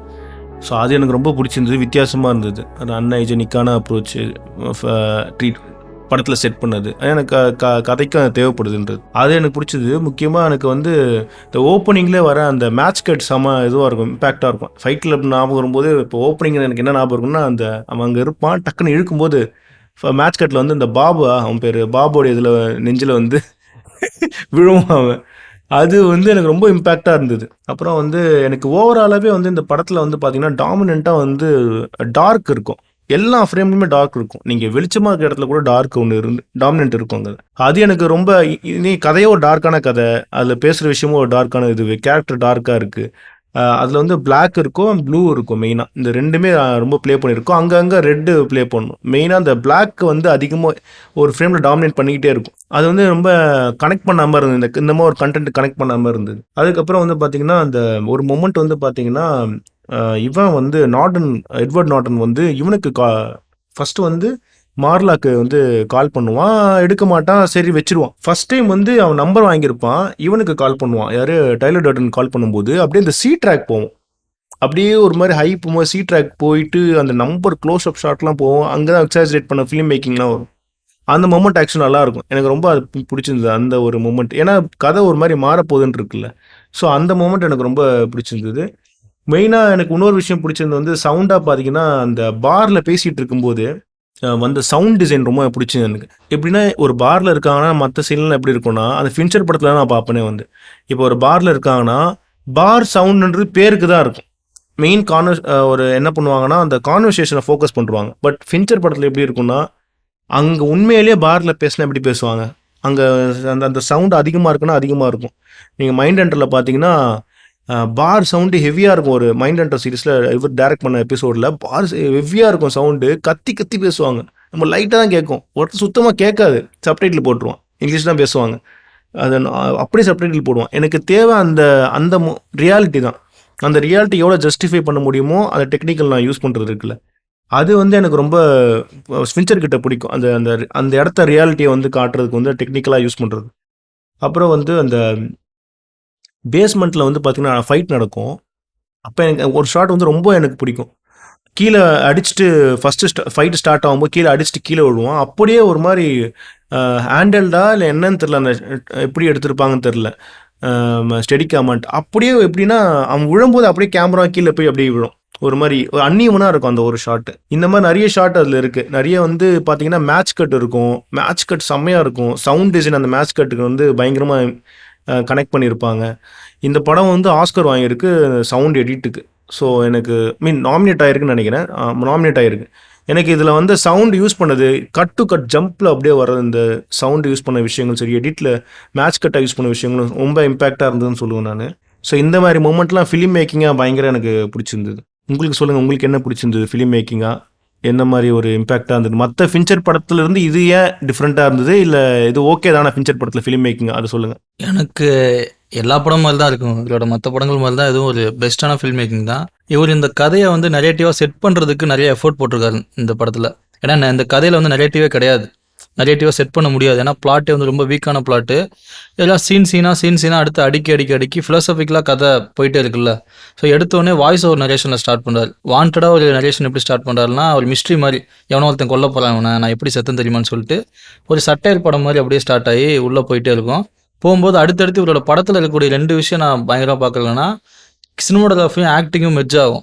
அது இவர் படத்தில் மட்டும் பார்ப்பேன். இவர் படத்தில் நடிக்கிற எல்லாருமே பர்ஃபெக்டாக நடிப்பான் அந்த கேரக்டராக. ஒரு ஸ்டைலிஸ்டிக்கான ஆக்டிங் இருக்கும். அவன் வந்தானா அவனுக்கான ஸ்பேஸ் கரெக்டாக இருக்கும். அடுத்து கட் பண்ணி அடுத்து போயிடும். அப்புறம் எடிட்டிங் சவுண்ட் டிசைன் இருக்குல்ல, இந்த சவுண்ட் டிசைன் வந்து ஃபேமஸான சவுண்ட் டிசைன் ரென் கிளைஸ்ன்னு சொல்லிட்டு அவர் வந்து அதுக்கப்புறம் ஃபின்ச்சரோட எல்லா படங்களும் பண்ணார். ஸோ இவரோட படங்களில் எப்படி இருக்கும், கில்லர் அவர் தான் பண்ணாங்களா? ஆமாம், கில்லர் வரைக்கும் அவர் தான் பண்ணது. அவங்க எப்படி பண்ணுவாங்கன்னா இந்த ஆம்பியன்ஸ் இருக்குல்ல, மொத்த லேண்ட்ஸ்கேப்பை கன்வே பண்ணுறதுல ரொம்ப மாஸ்டர்ஸ் இவங்க 2 பேருமே. ஃபின்ச்சரும் ரென் கிளைஸும் நல்லா 2 மெர்ஜ் பண்ணி ஒர்க் பண்ணுவாங்க. இந்த வீடு வந்து எம்டியாக இருக்கும்ல, ஸோ அந்த பீரியடில் இந்த மாதிரியான ஒரு சவுண்ட் டிசைன் எந்த படத்துக்கும் கிடையாது அமெரிக்கன் சினிமாவில் பார்க்க போனால். அந்த வீடு அந்த எம்டியான ஹாலோவான ஸ்பேஸில் ரிவர்ப் கிரியேட் பண்ணுறது இருக்கும். அது சூப்பராக இருக்கும் அந்த ரிவர்ப். அதே மாதிரி ரொம்ப வைடாக இருக்கும் அந்த ரெஸ்டாரண்ட் சீனில் சொல்கிற மாதிரி. ரெஸ்டாரண்ட் சீனில் தான் ஃபிலாசாபிக்கலாக டிபேட் பண்ணிட்டு இருப்பாங்க, மியூசிக் இருக்காது, பட் சவுண்டு மட்டும் சூப்பராக இருக்கும், நல்லாயிருக்கும். இந்த மாதிரி நிறையா மேக்கிங்காக டிசிஷன் இருக்குல்ல, சவுண்ட் டிசைன் அந்த ஸ்டைல் கிரியேட் பண்ணுறது இருக்குல்ல கதையில். இந்த கதையில் இன்ட்ரெஸ்டிங்கான எலமெண்ட் எதுவுமே கிடையாது. இந்த மாதிரி நமக்கு இப்போ ஈஸியாக சொல்ல போனால் ஒரு கதையை ஒப்பேற்றுறதுக்கான ஒரே வழி என்னென்னா மியூசிக் போடலாம், ஏதாவது உள்ள வேறு ஏதாவது எலமெண்ட் வச்சு படத்தை அடுத்தடுத்து ஒப்பேற்றலான் இருக்குல்ல. அந்த மாதிரி எதுவுமே கிடையாது. இந்த படம் வந்து கிளியர் கட்டாக சொல்ல ஒரு விஷயத்த கரெக்டாக சொல்லுது. ஸோ இதை எப்படி புரிய வைக்கிறது ஆடியன்ஸுக்குன்ற மாதிரி கரெக்டாக இருக்கும். அப்புறம் டெய்லர் டர்டன் வந்துடுவான்ல உள்ள, டெய்லர் டர்டன் வந்ததுக்கப்புறம் ஷார்ட்ஸ் எல்லாம் பார்த்தீங்கன்னா கரெக்டாக இருக்கும். டெய்லர் டர்டன் எங்கே நிற்கணும், பவர் டைனாமிக்ஸ் இருக்குல்ல. இன்னொன்று அவன் காஸ்டியூம் இவன் காஸ்டியூமும் அப்படியே ஆப்போசிட்டாக இருக்கும். இவன் வந்து ஒரு லெதர் ஜாக்கெட் மாதிரி போட்டுக்கிட்டு பயங்கர மஸ்குலானாக இருப்பான் கதைக்கு ஏற்ற மாதிரி. அவன் ரொம்ப கார்பரேட் ஸ்ட்ரக்சர்லாம் காஸ்டியூம் போட்டிருப்பான், ரொம்ப வீக்காக இருப்பான். அது நல்லாயிருக்கும் பார்க்குறதுக்கே. அது ஃபில்ம் மேக்கிங்காகவும் சரி காஸ்டியூம் டிசைனாகவும் சரி கரெக்டாக போச்சு. அப்புறம் இந்த ஃபைட் கோரியோகிராஃபிலாம் இருக்குல்ல, அது படித்தப்போ அதான் டேரக்டர் சொல்லியிருந்தார், UFC ஃபைட் இருக்குல்ல, அதுலேருந்து எடுத்தார். அவர் எடுத்து குத்துற மாதிரி அடிக்கிற மாதிரி ரொம்ப காட்டுத்தனமாக அடிச்சுக்குவாங்க இல்லை, அதெல்லாம் எடுத்து உள்ளே வச்சு ஒரு நிறையா ஒர்க் அவுட் பண்ணியிருக்கலாம் போட்டிருந்தார். எனக்கு வந்து பார்த்திங்கன்னா இந்த இவங்க 2 பேர் வந்து பின்னாடி ட்விஸ்ட்டாக மாற போகுதுன்னு இருக்குல்ல, ஸோ அப்படின்னா இவருடைய ஆல்டர் ஈகோ தான் அது. இவன் இருக்கும்போது தான் அது இருந்தானோ, தனியாக ப்ளே பண்ணாதது. ஸோ அது ஃபைனலாக ரிவீல் ஆகும்போது ஜஸ்டிஃபையாக இருக்கணும். ஸோ அப்போது இவன் இருக்கும்போது அந்த கேரக்டர் இருக்கும் மோஸ்ட்லி எனக்கு தெரிஞ்சு. இவன் இல்லாதபோது தனியாக கேரக்டர் ஒரு ப்ளே பண்ணிக்கிட்டு இருக்குன்ற மாதிரி இருக்காது. அதாவது சப்ஜெக்டிவாக சொல்கிறேன். ஸோ அது ரொம்ப கஷ்டம். ஏன்னா அது ஒரு லிபர்ட்டியாக எடுத்துக்கிட்டு என்னென்னமோ பண்ணிடலாம். நம்மளே மறந்து கான்ஷியஸ் மறந்து கூட பண்ணலாம். ஸோ அந்த ஷார்ட் டிவிஷனாக சரி, அந்த பிளேஸ்மெண்ட்டும் சரி, சப்ஜெக்டிவாக இருந்து பிராட் பிட் கேரக்டரை வந்து வச்சு யூஸ் பண்ணதும் சரி, அதெல்லாம் ரொம்ப ஒரு மாஸ்டர் மைண்ட் ஒர்க்காக தான் சீன் கூட பார்த்தா எப்படி இருக்கும்னா, பிராட் பிட் கீழே நின்றுட்டு இருப்பான் அண்டர் கிரவுண்டில். அவன் கீழே இருந்து கத்திக்கிட்டே இருப்பான். அது எப்படின்னா சப்கான்ஷியஸ் மாதிரி அன்கான்ஷியஸ்னு கூட சொல்லலாம். மார்லா வந்து மேலே கேட்பா, ஏன் அவனுக்கு கை வந்துருக்கு என்னாச்சுன்னு கேட்பா, யார் இருக்கான்னு கேட்பான். கீழே இருந்து கத்திக்கிட்டே இருப்பான். இவன் கீழே எட்டி பார்ப்பான். அவன் போனதுக்கப்புறம் மேலே வருவான். இவங்க 3 பேர் ஒரே ஃபிலிமில் இருக்க மாட்டாங்க. அந்த ஒரு ரிதம் மாதிரி ஒரு டான்ஸ் மாதிரி நடந்துகிட்டு இருக்கும். கோரியோகிராஃபி நல்லா இருக்கும். அது இவன் போனதுக்கப்புறம் அவன் வருவான். ஆமாம், அவன் போனதுக்கப்புறம் இவன் வருவா. அந்த சீனே நல்லா இருக்கும். அந்த இடத்துல நடக்கிறதெல்லாம் வந்து ஃபஸ்ட் டைம் பார்க்கும்போது எனக்கு இந்த மாதிரி சந்தேகமே இல்லை, ஏன் வரமாட்டாங்க இருக்கும்போது அப்படி ஒரு எந்த இதுவுமே இல்லை. ஏன்னா அந்த சவுண்டு வச்சு நம்மளை வந்து இவங்க எல்லாம் ஒரே டைமில் தான் இருக்காங்கன்றது, இப்போ மேலே அவங்க செக்ஸ் வச்சுக்கிற சவுண்டு மூலியமா இவங்கெல்லாம் ஒரே மொமெண்ட்டில் தான் இருக்காங்கன்றது இருக்குல்ல, ஜஸ்டிஃபை பண்ணுது சவுண்ட் டிசைன் மூலியமா. ஸோ பயங்கர சேலஞ்சிங்காக தான் இருந்தது இந்த மாதிரி லொக்கேஷனாகவும். அது நல்லா இருந்திருக்கும் அந்த இடம். ஸோ ஓவராலாக ஒரு ஸ்டைல் ஒன்று இருக்குல்ல, அந்த ஸ்டைல் கன்வே ஆகுது. எல்லா படங்களும் இருக்கக்கூடிய விஷயம் தான். ஒரு கிராண்ட்னஸ், ஒரு கிளிட்டினஸ் எல்லாமே இருக்கும் ஒரு படங்கள்ல. மாஸ்டர் ஒர்க் அப்படின்னு சொல்லலாம். ஆமா, இது ஒரு மாஸ்டர். இந்த படம் வந்து எனக்கு என்ன தோணுச்சுன்னா, ஓவராலா இந்த படம் இவர் எடுக்கலாம், மற்ற யார் எடுத்திருந்தாலும் படம் வேஸ்டா. கண்டிப்பா படம் வந்து பயங்கரமா சொதப்பி இருக்கும். சோதிக்கிற ஒரு இதுவாக இருந்தது. ஆக்டிங்னா செஞ்சிருப்பாங்க. இப்போ பிராட் பிட்டோட ஆக்டிங் இருக்குல்ல, கரெக்டாக செட் பண்ணி இந்த டோன் போதுன்னு சொல்லி ஃபிக்ஸ் பண்ணுறது இருக்குல்ல, ஆக்டிங்கில் இந்த டைலாக் இப்படி சொல்லணும்னு பர்ஃபெக்டாக பண்ணியிருக்காங்க. அது இல்லைன்னா என்ன இருக்குன்னா பிரீச்சியாக மாறி இருக்கும். வேற ஒரு டைரக்ஷனில் யோசிச்சு, அதான் ரென் ஃபாரஸ்ட் இருக்குல்ல, இப்போ ஃபாரஸ்ட் கம்ப் எடுத்த டைரக்டர் வந்து எடுக்க சொல்லி இந்த படத்தை வேற மாதிரி மாற்றி இந்த டோனாகவே செட் பண்ணியிருந்தா எப்படி தெரியுமா இருக்கும். படம் வந்து பார்க்கவே முடியாது. இன்ன வரைக்கும் நம்ம கலாய்க்கிற படமாக மாதிரி இருக்கும், கிண்டல் பண்ணுற படமா. ஸோ இதெல்லாம் தான் படத்தை எனக்கு ஹோலாக ஒரு பார்க்க வச்ச மாதிரி இருக்குது. இப்போ இந்த படத்தோட ஸ்டோரி டெல்லிங், தீம், மேக்கிங் எல்லாமே பார்த்தாச்சு. இவ்வளோ பார்த்துட்டோம். சில ஏதாவது விஷயங்கள் சொல்லணும், இன்னும் கூட சில விஷயங்கள் டிஸ்கஸ், ஏன்னா அவ்வளோ விஷயம் இருக்குது டிஸ்கஸ் பண்ண அந்த படத்தில். அப்போ ஏதாவது சொல்லணும்னு தோணுச்சுன்னா நீங்கள் சொல்லலாம். பர்சனலாக உங்கள் ஒப்பீனியன் ஓவரால் அந்த படத்தை பற்றி உங்களுக்கு என்ன தோணுதோ சொல்லுங்கள். இதுக்கு எடுத்துக்கிட்ட தீம் இருக்கிற இப்போ இந்த கன்சியூமரிசம், அந்த மெட்டீரியலிஸ்டிக் வேர்ல்டு, ஒரு லைஃப் ஸ்டைல் அப்சஷன், இந்த மாதிரி விஷயத்த பேசுகிறதுல வந்து பார்த்திங்கன்னா இந்த படம் தான் வந்து ஃபஸ்ட்டுன்னு சொல்லுவேன். இப்போ எனக்கு இந்த மாதிரி தீம் ரிலேட்டடாக ஒரு படம் பார்க்கணும், இந்த டாப்பிக்கில் ஒரு படம் பார்க்கணுன்னா ஃபஸ்ட்டு வர்றது வந்து ஃபைட் கிளப் தான். அதுதான் எனக்கு கொடுத்த இம்பேக்டாக இருக்குது. இப்போ எக்ஸாம்பிள் வந்து நம்ம ஃபஸ்ட்டு பேசின அந்த பாட்காஸ்ட்டில் பேசினது பார்த்தீங்கன்னா, அதுக்கு முன்னாடி பேசினதில் எபிசோடில் பார்த்தீங்கன்னா இன்க்ளோரியஸ் பாஸ்டர்ஸ் படத்தை பற்றி பேசியிருப்போம். அதில் நம்ம சொல்லியிருப்போம் என்னென்னா, ஆல்டர் ஹிஸ்ட்ரியை பற்றி பண்ண படங்களில் எனக்கு எது முதல்ல ஞாபகம் இருக்கும்னா இன்க்ளோரியஸ் பாஸ்டர்ஸ் ஞாபகம் இருக்கும்ட்டு. ஸோ அந்த மாதிரி இந்த தீம் பார்த்தீங்கன்னா எனக்கு முதல்ல வர்றது ஃபைட் கிளப் தான். ஸோ அந்தளவுக்கு இம்பேக்ட் கொடுத்த படம். ஃபிலிம் மேக்கிங்காகவும் சரி, ஸ்டோரி டெல்லிங்காகவும் சரி, ஒரு அன்கன்வென்ஷனல் அப்ரோச் இருந்தது. அதுதான் மெயின். இந்த மாதிரி ஒரு தீம் எடுத்து பண்ணது ஒரு சேலஞ்சான விஷயம். அதை எல்லா சீன்லையுமே ஜஸ்டிஃபை பண்ணிக்கிட்டு ஒரு கன்வென்ஷனான ஒரு அப்ரோச் போகாமல் இந்த அப்ரோச் போனது வந்து எனக்கு பிடிச்சிருந்தது. அதான் சேலஞ்சாக இருந்தது. ஸோ அதான் ஒரு கல்ட் கிளாசிக்காக மாறி இருக்குன்னு நான் நினைக்கிறேன். இந்த மாதிரி படம் வரப்போகிறதும் இல்லை அப்படின்ற மாதிரி தான் நான் தோணுது. ஸ்ட்ராங்காக பிலீவ் பண்ணுறாரு. ஸோ ஒரு ஃபைட் கிளப் தான் இந்த டாப்பிக்கில் பேசுகிற படத்தில் இதுதான் பெஸ்ட்டுன்னு. நீங்கள் சொல்லுங்கள். எனக்கு இந்த படத்தில் வந்து மஸ்குலானிட்டி பற்றி நிறைய விஷயம் டிஸ்கஸ் பண்ணியிருக்காங்க. அது வந்து டாக்ஸிக்காக இருக்கிற ஃபீல் இருந்துச்சு. டாக்ஸிக் மஸ்குலானிட்டி பற்றி தான் பேசியிருக்காங்க. ஸோ அதே மாதிரி இந்த கன்சியூமரிசம், இந்த கேபிட்டலிசம் இதை பற்றிலாம் வரும்போது அதில் டேடட்னு சொல்கிற எல்லா விஷயமும் உண்மை தான். ஸோ அதை நம்ம அப்படியே எடுத்துக்காமல் அதை கொஞ்சம் ப்ராசஸ் பண்ணி பார்த்தோம்னா கரெக்டாக இருக்குன்ற மாதிரி தோணுது. ஸோ இந்த படத்தில் வந்து நிறையா பாசிட்டிவ் சைடு இருக்குது, நெகட்டிவ் சைடு இருக்குது. அதை பிரித்து தான் பார்க்குன்ற மாதிரி இருக்குது எல்லா வகையிலையும். ஸோ எனக்கு அதுதான் ஓவராலாக தோணுது இந்த படத்தில். சிம்பிளாக சொல்லணும்னா என்ன தோணுதுன்னா, இந்த படம் வந்து ஃபாசிஸ்ட் படம். ஆனால் எனக்கு ரொம்ப பிடிச்ச ஃபாசிஸ்ட் படம். ஒரு ஃபாசிஸ்ட் மூவி நம்ம பிடிக்குன்னு சொல்லவே மாட்டோம்ல. இந்த படம் போய் பிடிக்குமா, மோசமான படமாச்சு அப்படின்னு இருக்குல்ல. இந்த மோசமான எனக்கு ரொம்ப ரொம்ப பிடிக்கும், ஆனால் அது மோசமான படம் அப்படி தான் இருக்குது. இப்போ இந்த படத்துக்கு சிமிலரான மூவிஸ் இருக்கும்ல, இந்த படத்தோட தீமோட கனெக்ட் பண்ணுற மாதிரியோ, கேரக்டர்ஸு இல்லை ஓவராலாக அந்த படம் மாதிரியே இருக்கக்கூடிய வேறு ஏதாவது படங்கள் இருந்தால் நீங்கள் சொல்லுங்கள். எனக்கு ஒரு படம் தோணுது. என்ன படம்னா clock work orange. Okay. Stanley cupric direct பண்ண படம். அதில் என்னென்னா இதே மாதிரியான ஒரு ரிலேட்டடான விஷயங்கள் அதில் இருக்கும். தீமாக சொல்கிறேன், டிஸ்டோப்பியன் வேர்ல்டு, அதுவும் கேஆஸாக இருக்கும் அந்த வேர்ல்டுன்னு பார்த்தீங்கன்னா. ஸோ அதுலேயும் பார்த்தீங்கன்னா இந்த ஆன்டி எஸ்டாப்ளிஷ் அந்த விஷயங்கள் இருக்கும். இதில் எப்படி டெய்லர் டர்டன் ஒரு அப்ரோச் எடுக்கிறாரோ அதே மாதிரி அதில் வர லீட் கேரக்டர். ஸோ சைக்கலாஜிக்கலாக ஒரு காம்ப்ளெக்சிட்டி இருக்கிறது தான் ரெண்டு கேரக்டருமே பார்த்தீங்கன்னா. இங்கே ஒரு காம்ப்ளெக்சிட்டி இருக்கிறவன் அதில் ஒரு விட தேடுற மாதிரி. ஸோ அங்கேயும் பார்த்தீங்கன்னா காம்ப்ளெக்சிட்டியாக இருந்துட்டு சில ஆக்டிவிட்டிலாம் ஈடுபட்டுக்கிட்டு இருப்பான் ஒரு கேங்கோட சேர்ந்துக்கிட்டு. அவன் பின்னாடி எப்படி மாறுறான், அது எப்படி சொசைட்டி வந்து அதில் எப்படி ஒரு பார்ட்டாக ப்ளே பண்ணுது, கடைசி ஒரு பொலிட்டிக்கல் இன்ஃப்ளூயன்ஸ் வந்து எப்படி இருக்குது, நம்ம ஒரு கொஸ்டின் பண்ணுற மாதிரியான இருக்கும். ஸோ இது எல்லாமே பார்க்கும்போது எனக்கு ரெண்டு ஃபிலிமும் ரொம்ப சிமிலராக இருக்க மாதிரி ஃபீல் ஆகுது. எனக்கு நிறைய படங்கள் தோணுது. ஓ அப்படியா? எனக்கு டாக்ஸி டிரைவர் இருக்குல்ல, டாக்ஸி டிரைவரில் வர டிராவிஸ் பிக்கிள், எப்படி எப்படி எப்படி எப்படி அந்த டிராவிஸ் பிக்கிள் கேரக்டர். சரி, டாக்ஸி டிரைவர் இதே மாதிரி ஒரு எக்ஸிஸ்டன்ஷியல் கிரைசிஸ் பற்றி பேசும். இந்த கேரக்டர் சொல்கிறீங்க? ஆமாம், அந்த படம் பேசுறது இழுத்தலியல் சிக்கல் தான். நான் ஏன் வாழ்கிறேன், எதுக்கு வாழ்றேன்னு தெரியும், ஒரு பர்பஸ்லெஸ்ஸாக இருக்க ஒரு பர்சனு. அந்த பீரியடில் 76 அந்த படம் பார்த்தீங்கன்னா அப்போ வந்து ஃபைட் கிளப்னு சொல்லலாம். அது எனக்கு அந்த மாதிரி தோணுது. ஸோ அந்த படம் பார்க்கும்போது இது மாதிரி ஒரு டிஸ்கஷன் தான் இருக்கும். அந்த ஹீரோ அப்படியே போயிட்டே இருப்பான்ல, பட் இது இருக்க இன்டென்சிட்டி அதில் இருக்காது. அது ரொம்ப கம்ப்ளீட்டாக ஸ்மார்ட்டா இருக்கானே இவன். அந்த ஆல்டர் ஈகோ ரொம்ப ஸ்மார்ட்டா கேங்ல அமைச்சு ஃபைட்ல அதில் ஆல்ட்ரிக்கும் அந்த மாதிரி இல்லாமல் அவனுக்குள்ளே 2-3 விஷயங்கள்லாம் வரும்ல. அவனே ஹீரோவாக மாறுவான், நிறைய விஷயங்கள் டிபேட் ஆகும்ல. அந்த மாதிரி விஷயங்கள் எனக்கு பிடிச்சிருந்துச்சு. அப்புறம் இன்னொன்று தீமேட்டிக்காக இந்த ஃபைட் கிளப்பில் எனக்கு சொல்லாத விஷயம் இருக்குல்ல. ஒரு கார்பரேட் ஸ்ட்ரக்சர்ன்றது எப்படி இயங்கும், அதில் ஒருத்தர் எப்படி சர்வே பண்ணணுன்னு இருக்குல்ல, அதை பர்ஃபெக்டாக சொன்ன படம் நைட் கிராலர் சொல்லலாம். நைட் கிராலர்னு ஒரு படம் இருக்குல்ல, அந்த படத்தில் பார்த்தீங்கன்னா ஒரு கார்பரேட் ஸ்ட்ரக்சர் இருக்குது. அந்த ஸ்ட்ரக்சரில் ஒருத்தர் என்ன பண்ணுறான், வேலைக்கு போகிறான், வேலை கிடைக்கல அவனுக்கு. ஸோ அவனே ஒரு வேலையை உருவாக்குறான், சின்னதாக ஒரு வேலை பார்த்து. அடுத்தடுத்துன்னு மேலே போயிட்டு அவன் ஒரு பிஸ்னஸ் ஆளாக மாறுறான்ல, அவன் ஒரு 4 பேருக்கு வேலை கொடுக்குற மாதிரி. அந்த படம் ஏன் இருக்குன்னா அது ஒரு அக்யூரேட் டிஸ்கிரிப்ஷனாக இருக்கும். அந்த ஸ்ட்ரக்சர் நீ கிரிமினலாக இருந்தால் மட்டும்தான் கார்பரேட் ஸ்ட்ரக்சரில் சர்வே பண்ண முடியுமே தவிர நல்லவனால இருக்க வேண்டிய அவசியம் கிடையாது. அப்படின்னா அந்த ஸ்ட்ரக்சரில் இருக்கவே முடியாதுல்ல. ஸோ அந்த விஷயம் இதில் சொல்லாத விஷயம். ஒருவேளை அதை நோக்கி அந்த படம் போக வேண்டிய அவசியம் இல்லை ஃபைட் கிளப்பு. ஆனால் எனக்கு தோணுச்சு ஆல்டர்னேட்டிவ் அந்த அதை படம். பற்றி சுத்தமாக பேசலன்னு சொல்ல முடியாது. நிறைய விஷயம் பேசல, அதையும் பேசியிருக்காங்க. இல்லை, நான் மாடர்னாக பார்க்கும்போது இந்த சொசைட்டியில் சர்வே ஆகுதுக்கு இருக்குல்ல, அது எனக்கு பல கன்ஃபியூஷன்ஸ் கிரியேட் அதில் வந்து பண்ணி பார்த்தீங்கன்னா ஒரு டிபார்ட்மெண்ட்டை சூஸ் பண்ணிட்டாங்க. ஸோ அதுக்குள்ளே போகும்போது உங்களுக்கு அப்படி தோணி இருக்கலாம். பட் இதில் அந்த விஷயங்கள்லாம் வந்து தான் போச்சு. ஏன்னா இவனும் ஒரு இடத்துல ஒர்க் பண்ணுவான், அங்கே ஒர்க்கிங் கல்ச்சர் எப்படி இருக்குது, அங்கே என்ன தேவைப்படுது. ஐ மீன் இந்த நரேட்டர் அவர் எட்வர்ட் நார்டன் சொல்கிறேன். ஸோ அந்த விஷயங்களும் இருக்குன்னு தான் நான் சொல்லுவேன். எனக்கு அதோட ஆல்டர்னேட்டிவ் பெர்ஸ்பெக்டிவ் இல்லை. அந்த வேலையை பிடிச்சி ஒருத்தன் பண்ணுவான், பிடிக்காம ஒருத்தன் பண்ணுவான். இது பிடிக்காம பண்ணுறது இருக்கும்போது அந்த ஒரே பெர்ஸ்பெக்டிவ் தான் நமக்கு கிடைக்குது இல்லை.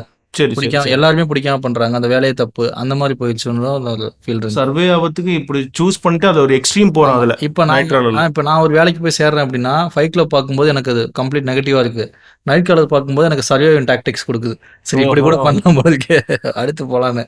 ஸோ இந்த படம் அடுத்து பிளாக் மிரர் சீரிஸ் இருக்குல்ல, பிளாக் மிரர், அந்த சீரிஸ் பார்த்தீங்கன்னா அதோட எக்ஸ்டர்னல் வெர்ஷனா ரொம்ப டீப்பராக இருக்கும். இப்போ இருக்க கான்டெம்பரரி லெவலில் நம்ம டிஸ்கஷன் இருக்குல்ல, அது எல்லாமே பர்ஃபெக்டாக அதில் கொஸ்டின் ரைஸ் பண்ணி சில இதில் ஆன்சர் இருக்கும், சில இதில் ஆன்சரே வந்து கொஸ்டினாக இருக்கும். கேள்விக்கான விடை இன்னொரு பெரிய கேள்வி அப்படின்ற மாதிரிலாம் முடியும். அதுதான் அதிகமாக இருக்கும், பயங்கர ஹாண்டிங்காக இருக்கும்.